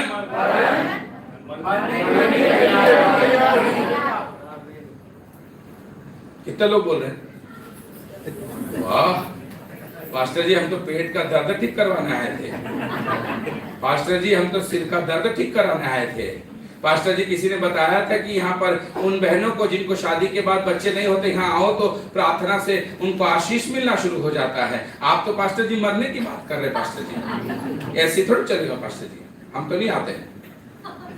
कोई है ऐसा?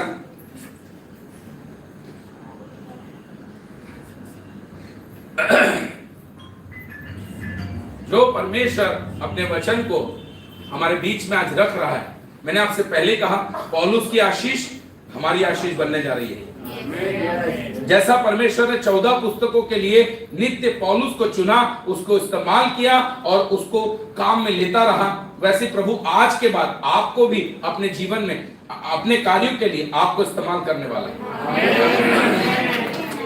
नहीं, पर यह आनंद तब बनेगा जब आप ऊंची आवाज में इस आयत को बोलेंगे मेरे पीछे। ठीक है, मैं फिर से बोलता हूँ, है ना, मेरे पीछे पीछे बोलिए, मैं कपिल शर्मा। अरे आपका नाम बोलूंगा सब कपिल शर्मा हो गए। अरे प्रभु, घर जाके आपका पति बोलेगा विमला कमला, बोले नहीं मैं कपिल शर्मा। देखना भैया, नहीं तो पास्टर दिनेश चावला से पूछेंगे भेजा तो कमला को था, कपिल शर्मा कहां से आ गया। चलिए फिर से, मैं कपिल शर्मा प्रभु यीशु मसीह के नाम के लिए उल्लासनगर में न केवल बांधे जाने ही के लिए वरन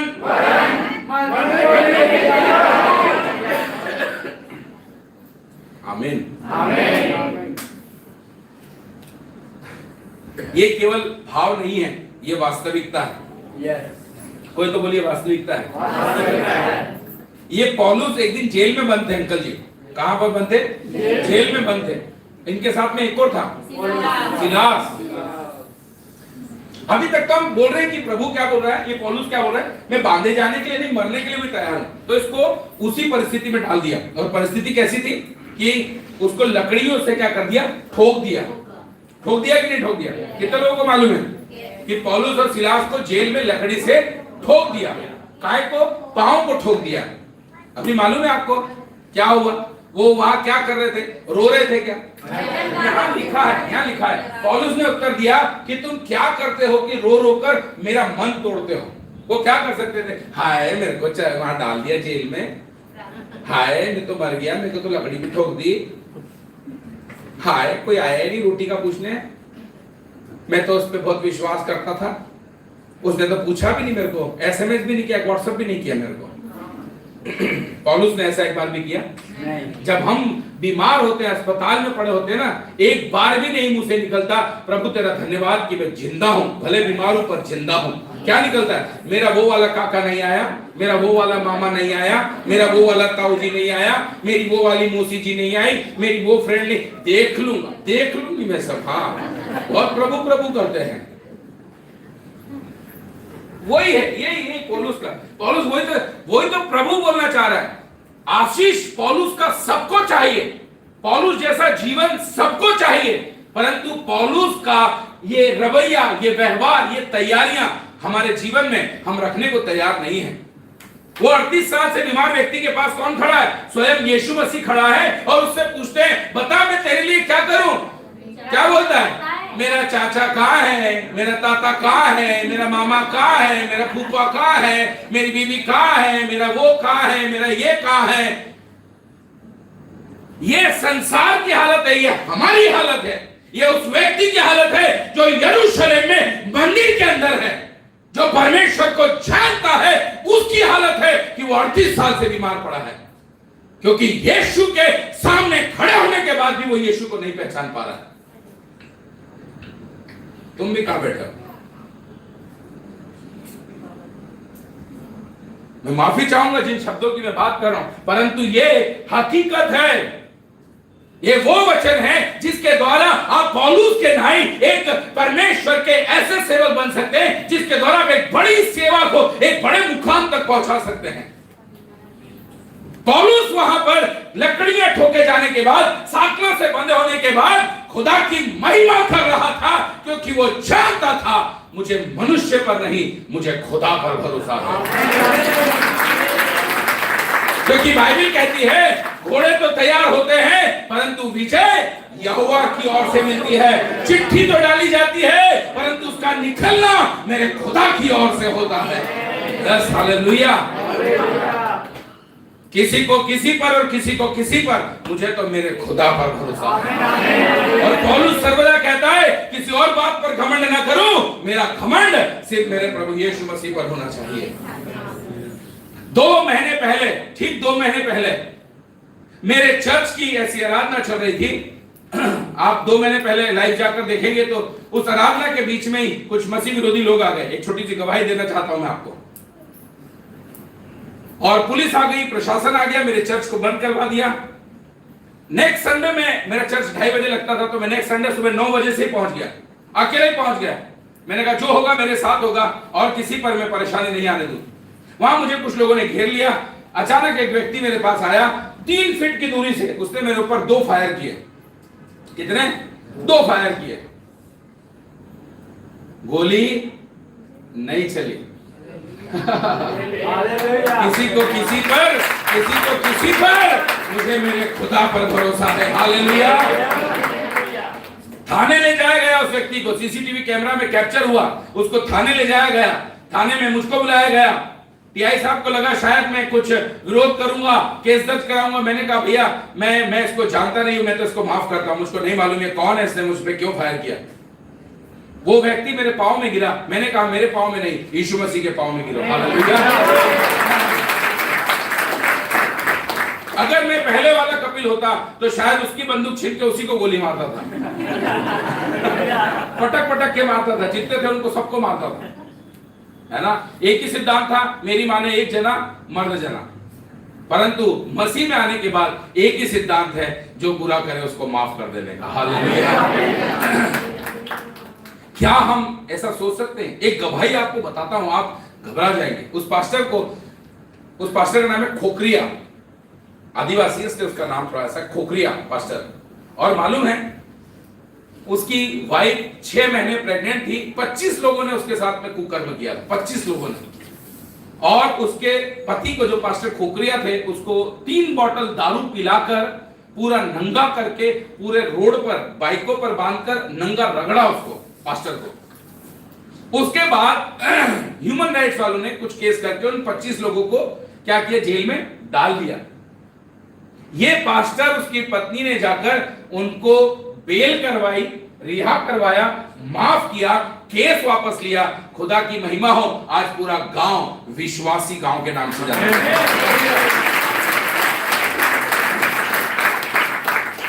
विश्वासी गांव के नाम से जाना जाता है। उस कन्वेंशन में मैं प्रीच करने गया हूं और वो लोग जो उस बहन के साथ कुकर्म किए थे, आज वही उस बहन के साथ कंधे से कंधा मिलाकर प्रभु की महिमा करते हैं, पश्चाताप मन के साथ। पौलुस का हृदय, पौलुस बोल रहा है तुम छोटी छोटी बात के लिए ऐसे रो रो कर तोड़ रहे हो, मुझको तोड़ रहे हो, अपने आप को तोड़ रहे हो। पौलुस कहता है हमें तो हमारे खुदा के लिए मरने के लिए भी तैयार रहना है। परंतु पौलुस एक बात और कहता है, क्यों मरूं मैं, क्यों मरूं? पौलुस कहता है जीना मसीह और मर जाना लाभ है, परंतु मरने से बेहतर जिंदा रहना है ताकि मैं आत्माओं को जीत सकूं। हालेलुया। यस, यहां पर परमेश्वर का वचन चौथी बात जो गंभीरता में हमको सिखाता है वो ये सिखाता है कि हम पौलुस के नाई सर्वदा इस बात को ध्यान रखें कि पौलुस कहता है यदि, कितने लोग मेरे साथ हैं यहां पर इस समय? पौलुस कह रहा है मैं मर गया हूं परंतु अब जीवित हूं क्योंकि मुझ में मेरा प्रभु यीशु मसीह जीवित है। तो जो इस बात को अपने जहन में रखेगा कि मैं मर गया हूं परंतु अब जीवित हूं क्योंकि मुझ में यीशु मसीह जीवित है, वो कभी मरने से नहीं डरेगा परंतु दूसरों को जीने की राह बताएगा क्योंकि उनके भी जीवन में यीशु मसीह जीवित हो सकता है। आमीन, हालेलुया। यस, इसलिए हम इन बात को गंभीरता से लें कि परमेश्वर हमसे क्या कहना चाहता है। यहां पर परमेश्वर का वचन कहता है, पौलुस कहता है कि वो सर्वदा परमेश्वर के लिए दुख सहने को तैयार है परंतु हर दुख में परमेश्वर अपनी महिमा को प्रकट करने को तैयार है। हालेलुया। अगर पौलुस कहता है कि मैं दुख सहने को तैयार हूं तो परमेश्वर भी इस बात की वायदा कर रहा है, वाचा बांध रहा है कि तू जब जब दुख उठाएगा तब तक मैं तेरे दुख में अपनी महिमा प्रकट करूंगा। हालेलुया। इसलिए परमेश्वर क्या कहता है भजन संहिता 30 के 5 के तीसरी और चौथी लाइन के अंदर कि कदाचित रात को रोना पड़े सवेरे आनंद पहुंचेगा। हालेलुया। सवेरे आनंद पहुंचेगा। इसलिए मैं आपसे कहना चाहता हूं आपके रोने का सीजन खत्म होने जा रहा है। आनंद आपके दरवाजे पर खड़ा है, खुशियां आपके दरवाजे पर खड़ी है और वो पौलुस की आशीष खुदा तुम्हें देने जा रहा है। हालेलुया। क्या ये स्वभाव आप रखने को तैयार हैं? क्या इस रीति से अपने जीवन में पौलुस की हर एक बात को अपने जीवन में रखने के लिए तैयार हैं? तब पौलुस कहता है पहला तीमुथियुस 6:18 के अनुसार से, बुक ऑफ फर्स्ट तीमुथी चैप्टर 6 एंड वर्स 18, वे भलाई करें और भले कामों में धनी बने और उद्धार और सहायता देने में तत्पर हो। ये पौलुस की एक और बात है जीवन की। कितने लोगों ने पढ़ा इसको? मेरे पीछे पीछे बोलेंगे एक बार। यस। और भलाई करें। कौन करेगा? हम नहीं बोलो, मैं बोलो। जब भी वचन पढ़ते हो मैं, अभी यहाँ 10 करोड़ रखूंगा, कोई बोलेगा हमारा है, सब बोलेंगे मेरा है। तो वैसे जब खुदा की सेवा करने की बात है तब भी बोलो मेरी सेवा है, हमारी मत बोलो, नहीं तो फिर टल्ला मार के पड़ोसी को बोलो आज का वचन मेरे लिए है। चलिए ठीक है, बोलिए। और मैं भलाई करूं और भले कामों में धनी बनूं और उदार बनूं और सहायता देने में सदा तत्पर रहूं। ठीक, इसका उल्टा नहीं है। हम लोग सहायता लेने में तत्पर हैं, जो उदार है उससे ज्यादा मित्रता करने में हमको मजा आता है क्योंकि उदार है बेचारा। जो भले काम करता है उसकी भलाई देखने में मजा, हम भला करने को तैयार नहीं है। परंतु अगर पौलुस का स्वभाव अपने जीवन में देखना चाहते हो, पौलुस की आशीष अपने जीवन में देखना चाहते हो, तो पौलुस के इस व्यवहार को भी अपने जीवन में लाना पड़ेगा और वो था भलाई करना, भले काम करना। चुगली करना भला काम नहीं है। तेरे को मालूम है कल वो वाले क्या बोल रहे थे? 2 नंबर वाली वो 3 नंबर वाली आई थी, वो भी ऐसा बता दी थी ये भला काम बोले, भला काम। परंतु जिस बातों से आपके भाई की, आपकी बहन की आत्मिक उन्नति होती है वो कार्य भला कार्य कहलाता है। जिस कार्य से परमेश्वर की महिमा होती है वो कार्य भला कार्य कहलाता है। अगर भलाई की ओर बढ़ना चाहते हो, भले काम करना चाहते हो, तो यीशु मसीह ने एक और भला काम बताया। वो भला काम क्या था? मैं भूखा था, तूने मुझे खिलाया, मैं प्यासा था, तूने मुझे पिलाया, मेरे पास कपड़े नहीं थे, तूने मुझे दिया। भलाई करना और अपने जीवन में किसी से लेते रहना, ये दो अलग अलग चीज है।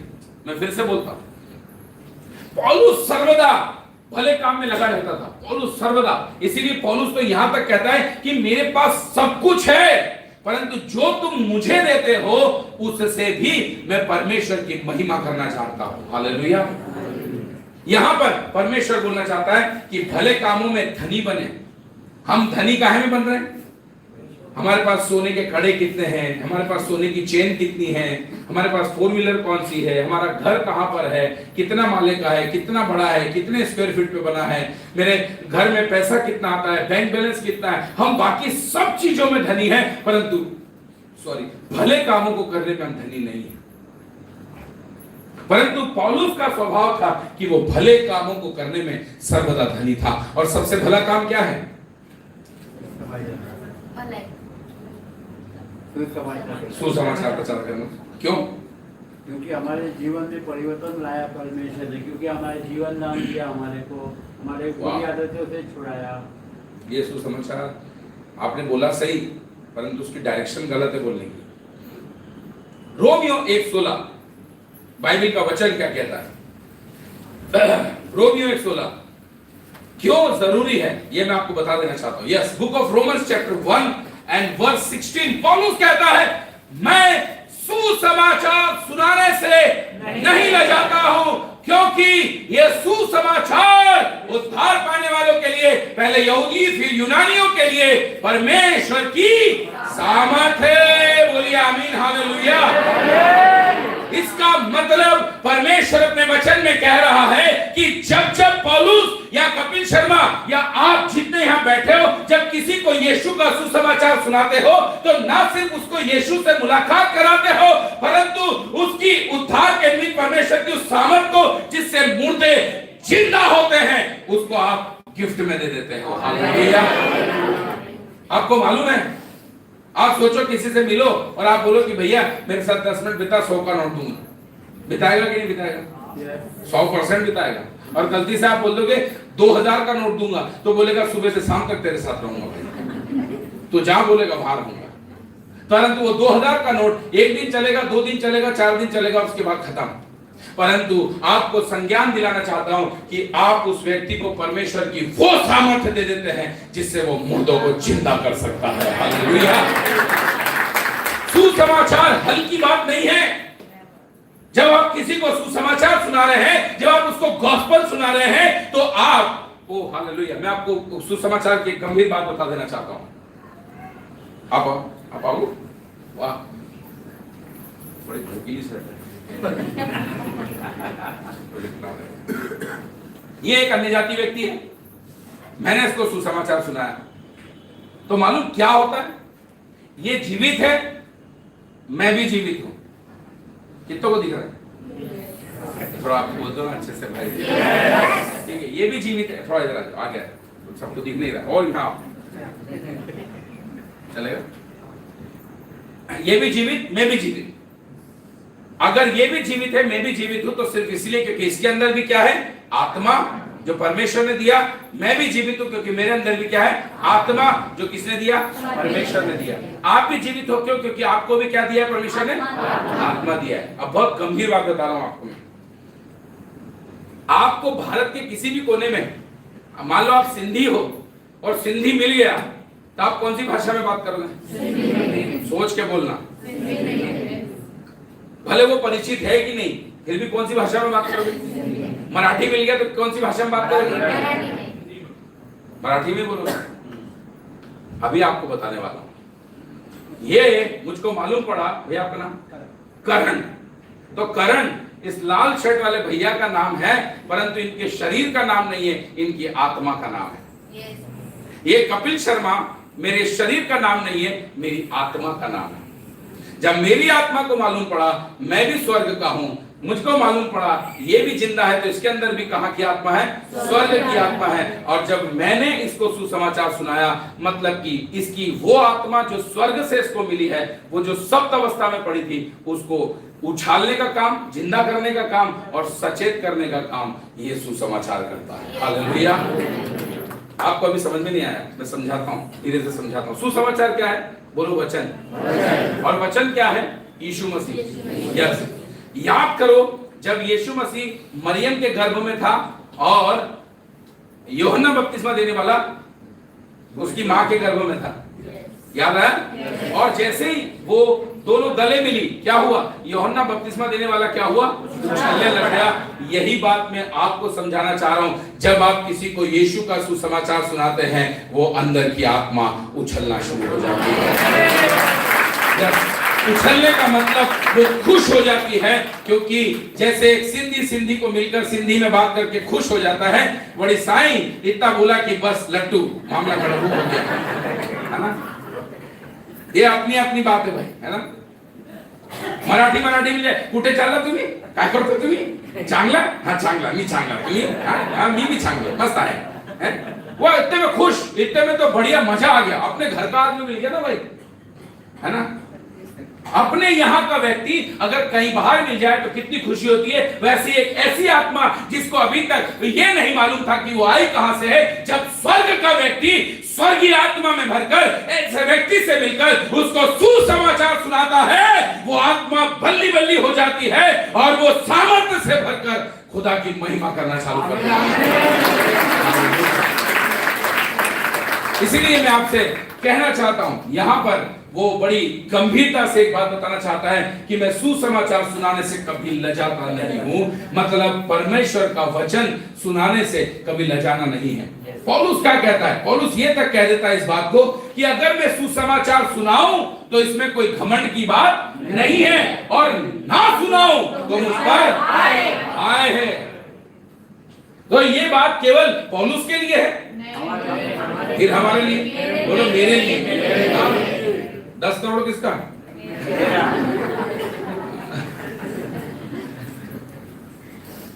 तो सुसमाचार कौन सुनाएगा?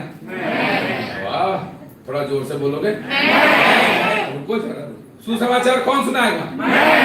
अगले, अभी तो फ्राइडे, संडे को भी वर्शिप होगी, संडे को लोग कौन लाएगा? अभी आवाज धीरे हो गई। अगले फ्राइडे को कौन लेकर आएगा? घर घर कौन जाएगा? हाँ, ये बातें जानने की आवश्यकता है। चलिए टाइम को हम देखते हुए हम एक आध बात की और ध्यान देते हैं, है ना?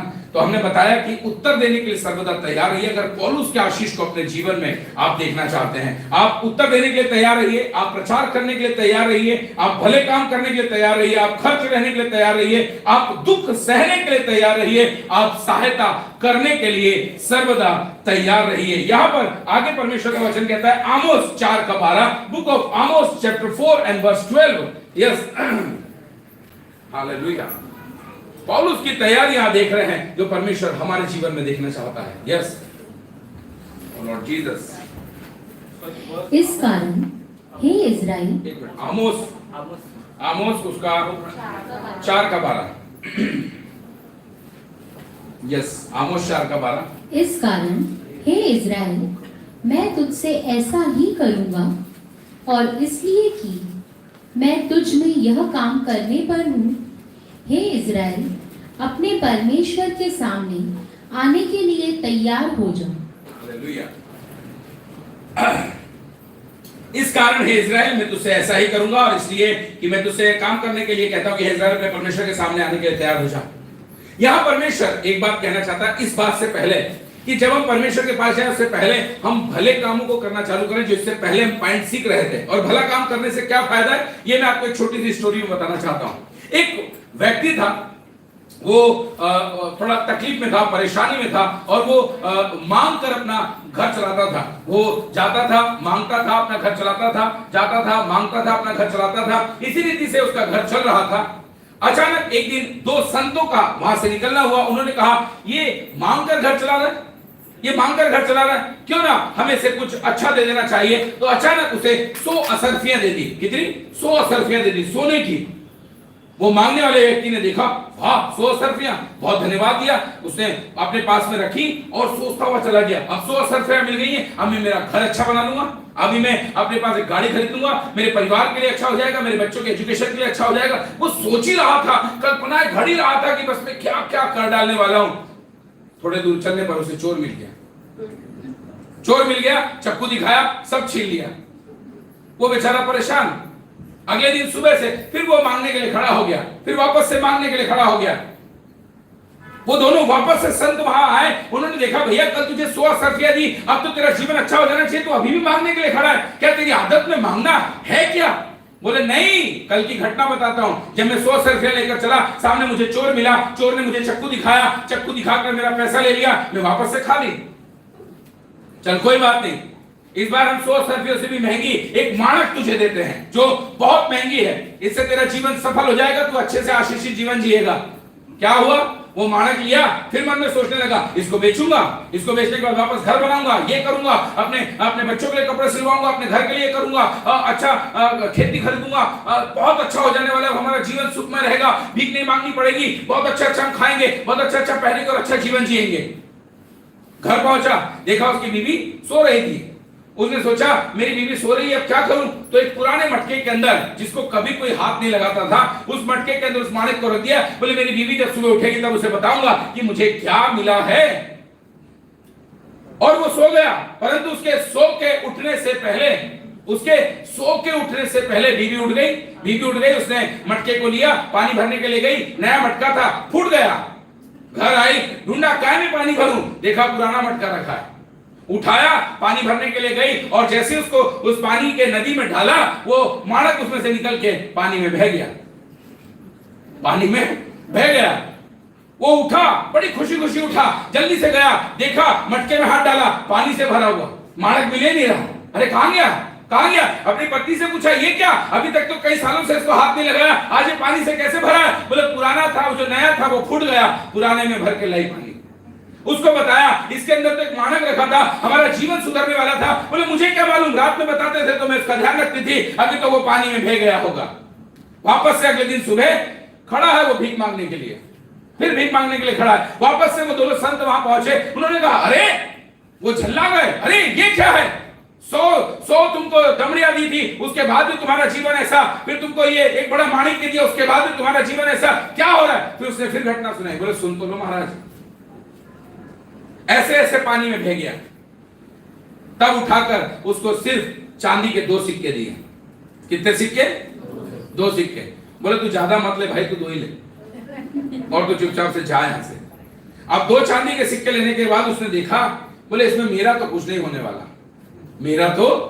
नहीं होने वाला, वो 100 सोनों के सिक्कों में उसके जीवन को वो खूबसूरत देख रहा था, उस बड़े माणिक्य में भी अपने जीवन को खूबसूरत देख रहा था, परंतु 2 चांदी के सिक्कों को लेने के बाद उसने कहा मेरा तो कुछ नहीं होने वाला। सामने से एक मछुआरा आ रहा था, उसके पास एक जिंदा मछली थी, गया, उसको बोलता है ये मछली मुझको देगा क्या?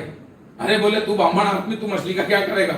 अरे बोले मेरे कमंडल में डाल दे, मैं इसको जिंदा बचा लूंगा, छोड़ दूंगा, तेरे को तो पैसे से मतलब, तू पैसे ले। उसने उस 2 चांदी के सिक्के क्या दिए, उस मछुआरे को दिए, मछली को लिया और क्या किया, पानी में डाल दिया। जैसे ही पानी में डाला, उस मछली ने पानी में जाते ही अपने मुंह से उस माणक को उगल दिया, और जैसे ही माणक को उगला, वो जोर से चिल्लाया मिल गया, मिल गया, मिल गया। उधर से वो चोर आ रहा था जिसने पोटली सीनी थी उसकी, और उसके पीछे वो साधु महात्मा भी आ रहे थे। उस चोर को लगा ये तो दुनिया को बता रहा है कि ये चोर मिल गया, चोर मिल गया, चोर मिल गया। वो भी आया, उसने बोला ये 100 चांदी 100 सोने के सिक्के भी ले ले भाई, पर किसी को बता मत कि हमने तेरे को लूटा था। फिर अगले दिन वापस से वो संत महात्माओं को मिलने के लिए वहां पर गया। बोले अभी भी फिर भीख मांगने आ गया? बोले भीख मांगने नहीं आया, मैं आपको घटना बताने आया। बोले बता। बोले मेरे को वो माणिक के भी मिल गया, सोने के सिक्के भी मिल गए। अरे बोले कैसे? बोले मेरे को 2 चांदी के सिक्के दिए थे, मैंने उसे मछुआरे को दिया, उससे मछली ली, मछली को पानी में डाला, पानी में से मछली ने वो उसको उगल दिया, और ये चोर मिल गया, चोर ने भी दे दिया। तो एक ने दूसरे से पूछा ऐसे क्या हुआ कि 100 सिक्के देने पर भी इसके जीवन में खुशी नहीं थी, इसको माणक के देने पर भी खुशी नहीं मिली, परंतु 2 चांदी के सिक्के मिलने के बाद इसके जीवन में इतनी खुशी आ गई। क्या बोला वो? उसने बोला 100 सिक्के में भी वो अपने लिए सोच रहा था, माणक में भी वो अपने लिए सोच रहा था, परंतु वो 2 चांदी के सिक्के में दूसरे का जीवन बचाने के लिए सोच रहा था, इसीलिए उसको आशीष मिलना शुरू हो गया। आपका मसीह जीवन कैसा है? क्या दूसरों के लिए आप जी रहे हैं या अपने लिए जी रहे हैं? अगर आप पौलुस के आशीष को चाहते हैं तो अपने जीवन को दूसरों के लिए खर्च करना शुरू कर दीजिए। तब परमेश्वर कहता है कि जब तुम दूसरों के लिए खर्च होना शुरू हो जाओगे तो मेरे सम्मुख खड़े होने के लिए तैयार हो जाओ। हालेलुया। आज हम लोग यहाँ भवन में तो आ जाते हैं, यहाँ भवन में आके सोचते हैं कब तक बैठेंगे, पास्टर जी मेरे को माइक नहीं देते, इस बार मेरी बारी नहीं आई, मेरे को आगे नहीं खड़ा करते, मेरे को नहीं पूछते, मेरा नाम अनाउंसमेंट नहीं करते, मेरी बारी। मतलब हम इसी बात में लगे पड़े हैं। परमेश्वर बोलता है यहाँ माइक लेने से स्वर्ग नहीं मिलेगा, बाहर दुनिया के लिए खर्च हो जाओ यीशु के नाम से, तुम्हारा जीवन की पुस्तक में नाम लिखा। हालेलुया। यहां परमेश्वर बोल रहा है कि उसके प्रभु के सामने खड़े होने के लिए तैयार हो जाओ। अंतिम बात बताता हूं क्योंकि टाइम बहुत ज्यादा हो गया है। मत्ती 24 का 44, book of Matthew chapter 24 and verse 44। अंतिम बात बताकर मैं समाप्त करना चाहता हूं जी। मत्ती 24 का 44 क्या लिखा है? इसलिए तुम भी तैयार रहो। इसीलिए तुम भी तैयार रहो। कोई है तैयार? अभी तो बहुत सारे लोग ढूंढने में लगे। चलिए ठीक है, इसीलिए तुम भी तैयार रहो, क्योंकि जिस घड़ी के विषय में तुम सोचते भी नहीं हो, जिस घड़ी के विषय में तुम सोचते भी नहीं हो, उसी घड़ी मनुष्य का पुत्र आ जाएगा। तुम इस विषय में क्यों सोचते हो कि आ जाएगा प्रभु, कल आएगा प्रभु, अभी आएगा, कब आएगा? बस उस प्रभु के साथ महिमा में प्रवेश होने के लिए अपने आप को तैयार करो। आपको एक आयत बताना चाहता हूं, पहला यूहन्ना 3:2, book of 1 John chapter 3 and verse 2। Yes, पहला यूहन्ना 3:2 क्या कहता है? हाँ, अब हम परमेश्वर की संतान हैं। इसको हम सब एक साथ दोहराते और बस यहीं पर हमारा आज का वचन समाप्त होने जा रहा है। हे प्रियो, अभी हम परमेश्वर की संतान हैं। क्योंकि बाइबल क्या कहती है यूहन्ना 1:12 के अनुसार कि जितनों ने परमेश्वर पर विश्वास किया उन सभी को परमेश्वर की संतान होने का अधिकार मिला है। इसीलिए क्या लिखा है? अभी हम परमेश्वर की ये यहाँ तक तो सबको मालूम है हम परमेश्वर की कौन है। हाँ, परंतु आगे जो लिखा है उसकी गंभीरता को समझिए। और अब तक यह प्रकट नहीं हुआ कि हम क्या कुछ होंगे। ये चल रहा है फ्यूचर टेंस, ये भविष्य काल की बात चल रही है, भविष्य की बात चल रही है, ठीक है ना? क्योंकि प्रकाशित वाक्य में लिखा है कि प्रकाशित वाक्य 22:12 कहता है, book of Revelation chapter 22 and verse 12 कहता है कि देखो मैं शीघ्र आने वाला हूं और हर एक के काम के अनुसार बदला देने के लिए प्रतिफल मेरे पास है। ये भविष्य काल की बात है। तो यहाँ खुदा का वचन कहता है कि और अब तक प्रकट नहीं हुआ कि हम क्या कुछ होंगे। इतना जानते हैं कि जब वह प्रकट होगा, बोलो जब वह प्रकट होगा, जब यीशु प्रकट होगा, जब यीशु का सेकंड कमिंग होगा, तो हम भी, तो बोलो तो मैं भी उसके समान होऊंगा। हालेलुया। क्योंकि उसको वैसा ही देखेंगे जैसा वह है। इसका मतलब यह है हमारा परिवर्तन उसके समानता में उसको आने पर बाध्य कर देगा। कोई तो बोलिए आमीन।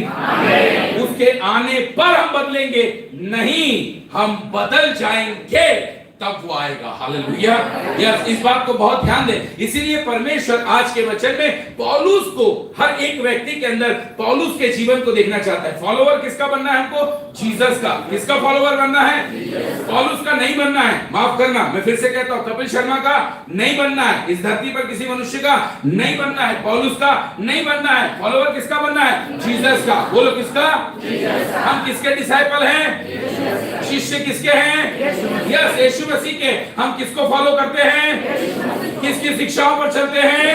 Yes yes yes. परंतु फिर भी प्रभु कहना चाहता है कि जिसके जीवन में प्रभु की शिक्षाएं हैं, जो वास्तविकता में फॉलो कर रहा था, उसका नाम पौलुस था। क्योंकि वो 14 पुस्तकों को लिखने वाला परमेश्वर का अति प्रिय चेला था। तो उसका स्वभाव, उसका व्यवहार, उसका कार्य, उसका जीवन शैली हमारे जीवन में है। मतलब कि हम भी यीशु को फॉलो करने वाले हैं।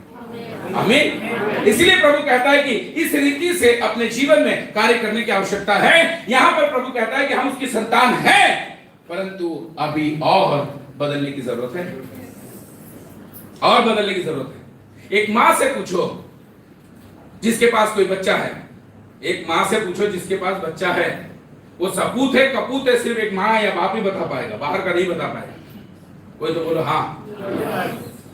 नहीं नहीं, अभी अच्छे से हाँ नहीं बोला। अरे बोले पास्टर जी क्या बात करते हैं, हमको सबके बारे में मालूम, सबकी पोलपट्टी मालूम है हमको, कौन कितना पानी में, माँ बाप को नहीं मालूम, आजकल बाहर के लोगों को ज्यादा मालूम है।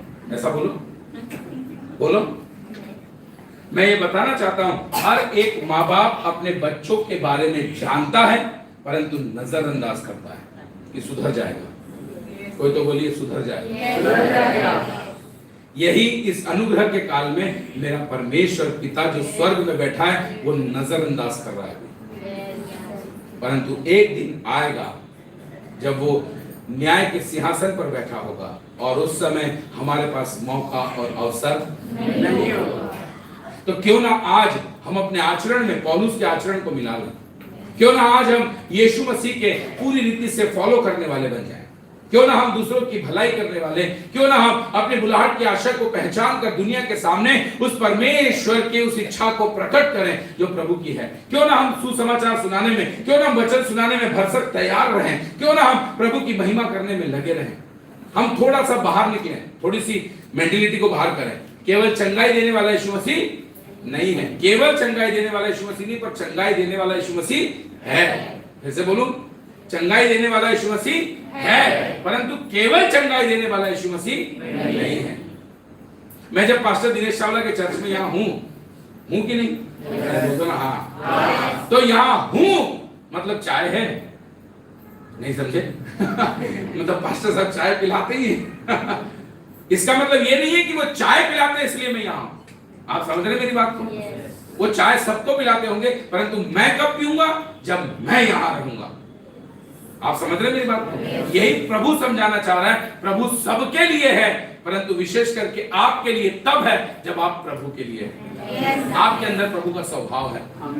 हम दुख सहने को तैयार हो जाएं, परंतु प्रभु कहता है तुम्हारे हर दुख में मैं अपनी सामर्थ्य प्रकट करूंगा। क्या किसी ने बाइबल में इस वचन को पढ़ा कि तुम्हारी निर्बलताएं, तुम्हारी बीमारियां तुम्हारे मृत्यु के लिए नहीं, परंतु परमेश्वर की सामर्थ को प्रकट करने और यीशु मसीह की महिमा के लिए है?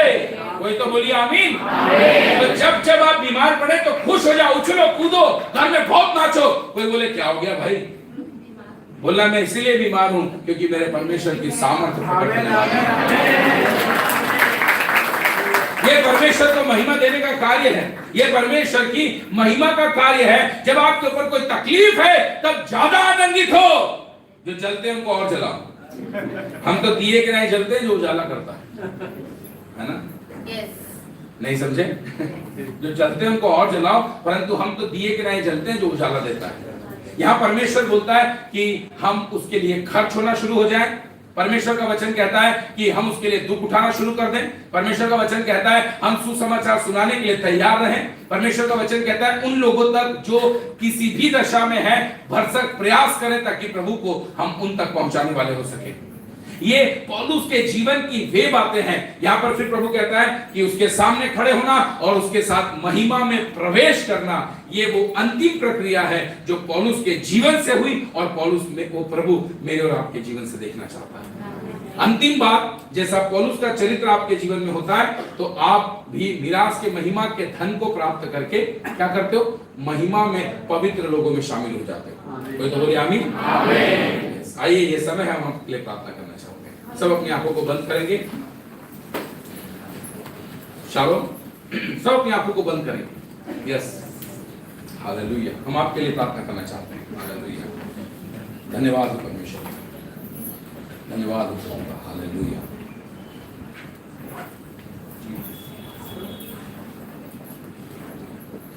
धन्यवाद, धन्यवाद।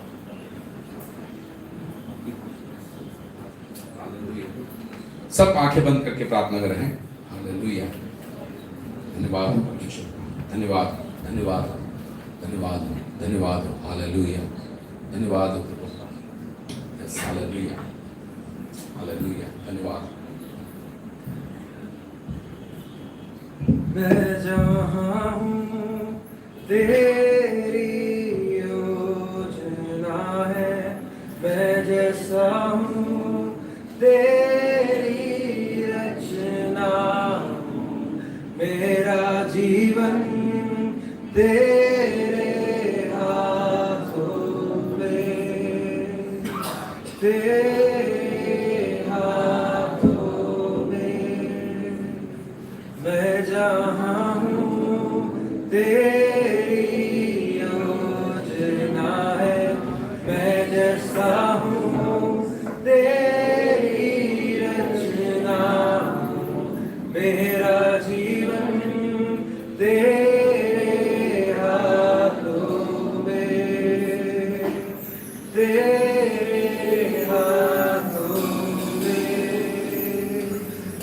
तेरी मर्जी मेरे लिए हानि और नाश की नहीं। तू चाहे सिर्फ भलाई मेरे जीवन में सदा। मैं हूँ अटल तेरे वादों में, ना कोई शस्त्र रोकेगा मुझे। तकदीरों को तोड़ा है तूने, तोड़ा है तूने।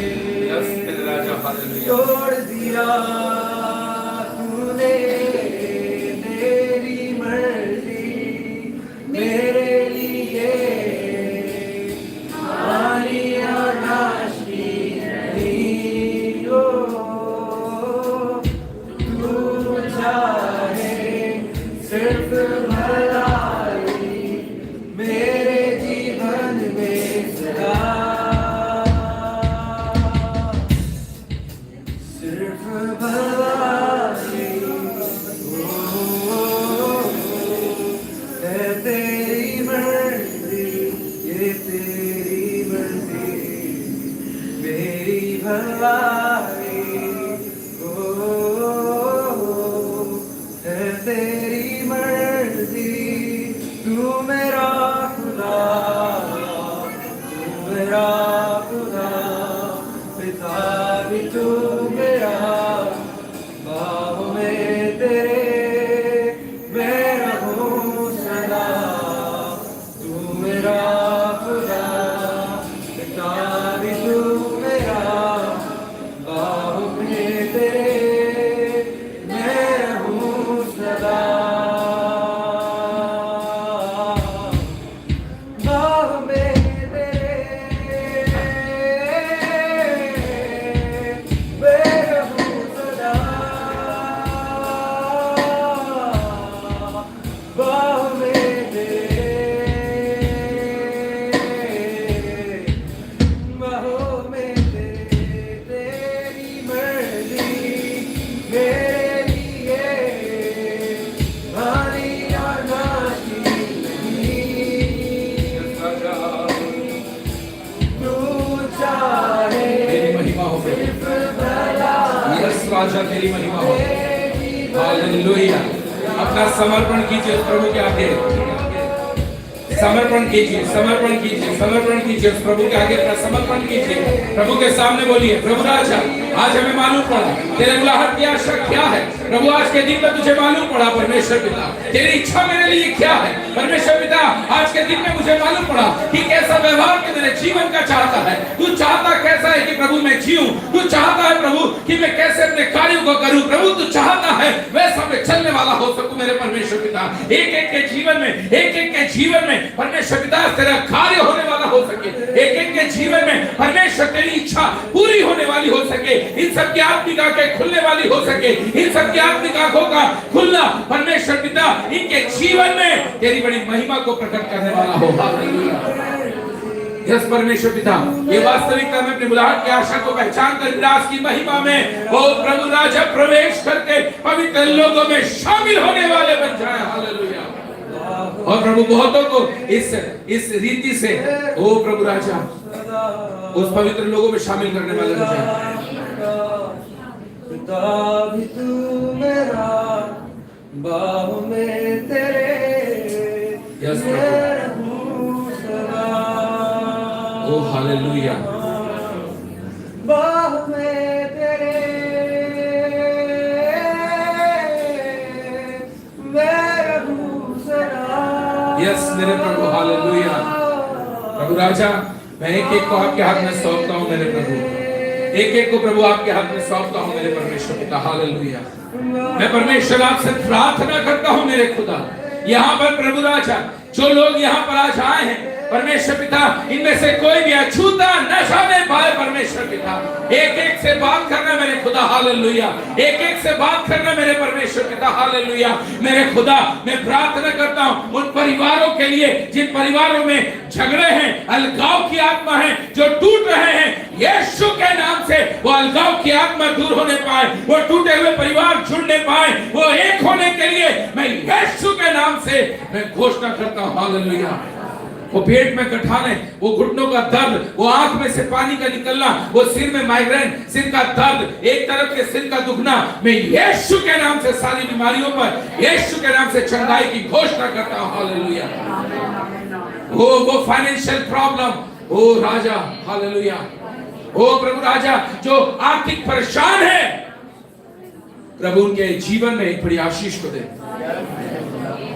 ओ राजा, जिनका घर नहीं बन पा रहा है, ओ प्रभु राजा, मैं उनके घर बनने में तेरी आशीष को मांगता हूं मेरे परमेश्वर पिता।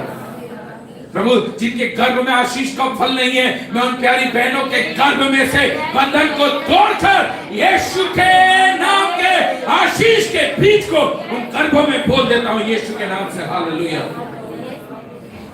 प्रभु राजा, वो अंडरस्टैंडिंग प्रॉब्लम को यीशु के नाम से दूर होने के लिए बोलता हूं प्रभु यीशु के नाम से। वो व्यभिचार की बुरी आत्मा को, हालेलुया, व्यभिचार की बहनों के अंदर से भी, भाइयों के अंदर से भी व्यभिचार की गंदी बुरी दुष्ट आत्मा को यीशु के नाम से निकल जाने के लिए बोलता हूं। नशे की बुरी आत्मा को निकल जाने के लिए बोलता हूं। झगड़े की बुरी आत्मा को निकल जाने के लिए बोलता हूं। जुआ खेलने की बुरी आत्मा को यीशु के नाम से तोड़ देता हूं, खंडित करता हूं, हालेलुया। यस परमेश्वर पिता, प्रभु हम प्रार्थना करते हैं परमेश्वर पिता, प्रार्थना करते हैं हर एक के व्यवसाय में आपके आशीष बोलते हैं प्रभु। ओ परमेश्वर पिता, प्रार्थना करते हैं। यस हालेलुया, धन्यवाद ओ लॉर्ड जीसस। परमेश्वर पिता, ऐसे लोगों को बात करवाने जा रहा है जो पिछले 2 सालों से बात नहीं कर रहे थे। यीशु उनके मनों को कायल कर रहा है। एक बड़ी गवाही यहाँ पर हम सुनने जा रहे हैं। वो 2 साल से अलगाव की आत्मा में रहने वाला, वो चाहे वो लड़की दोस्त है, लड़के दोस्त है, पति पत्नी है, परंतु वो अलगाव की आत्मा दूर हो रही है और वो बात करने जा रहे हैं, हालेलुया। क्षमा की आत्मा आ रही है, मेल मिलाप की आत्मा आ रही है, शांति की आत्मा आ रही है, हालेलुया। ओ लॉर्ड जीसस, परमेश्वर पिता, इन सब से तू बोल और बात कर मेरे खुदा। हाँ प्रभु राजा, तेरी इच्छा पूरी हो, तेरी इच्छा पूरी हो परमेश्वर पिता। हम इस समय आपसे विनती और प्रार्थना करते हैं मेरे पिता। ओ मेरे परमेश्वर पिता, पवित्र आत्मा हर एक पर अपना कंट्रोल ले ले, पवित्र आत्मा हर एक पर अपनी सामर्थ को उड़ेल दे मेरे परमेश्वर पिता। और प्रभु हमारे सामने तेरी बड़ी गवाहियां प्रकट। प्रभु पौलुस ने कैसे प्रभु यीशु आपको फॉलो किया और कैसे वो प्रभु आपका प्रिय बन गया, वैसे हम भी प्रभु पौलुस से शिक्षाएं प्राप्त कर प्रभु तेरे फॉलोअर बने, तेरे शिष्य बने, और प्रभु राजा तेरी नजर में हम उत्तम और उपयोगी पात्र ठहरे। सब अपनी आंखों को बंद करें, सब उस परमेश्वर के आगे अपना समर्पण करें। ओ लॉर्ड जीसस, हालेलुया। धन्यवाद करते हैं, सारा आदर सारी महिमा आपको देते हैं प्रभु राजा। मैं पास्टर दिनेश को, सिस्टर को और इनके बच्चों को प्रभु आपके हाथ में सौंपता हूं। जितने लोग इस मिनिस्ट्री के साथ में, उनके साथ में रहते हैं प्रभु, उनकी मदद करते हैं प्रभु, उन सब पर तेरी आशीष। कलीसिया के एक सदस्य पर प्रभु राजा मैं प्रभु तेरी अपरंपार आशीष को मैं बोल देता हूं। यीशु की बरकत हर एक पर बनी रहने पाए। ओ प्रभु राजा, आपको बड़ी महिमा हो और बड़े रूप में प्रभु ये कलीसिया को हम देखें, और प्रभु ये कलीसिया आपके दुल्हन के रूप में तैयार हो सके। धन्यवाद करते हैं परमेश्वर पिता, पास्टर उत्तम यूहान के लिए, हाँ प्रभु उनके पूरे परिवार के लिए प्रभु हम प्रार्थना करते हैं प्रभु, जो प्रभु हमारे मध्य में प्रभु उन पर भी आपकी आशीष हो मेरे खुदा। धन्यवाद मेरे परमेश्वर पिता, सारा आदर सारी महिमा सारा गौरव सारा जलाल आपको देते हैं मेरे खुदा। एक एक जन को आपके हाथ में सौंपते हैं और धन्यवाद के साथ ये दुआ यीशु नाम में होकर मांगते सुनिए, कबूल कीजिए स्वर्गीय पिता। आमीन। हालेलुया। Praise the Lord. प्रभु आपको बहुत आशीष दे।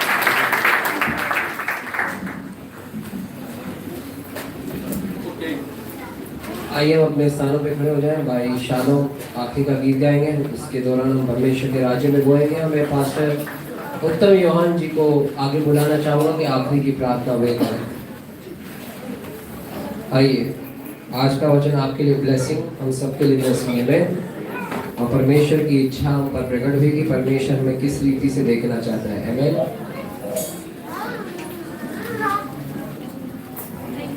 धन्यवाद।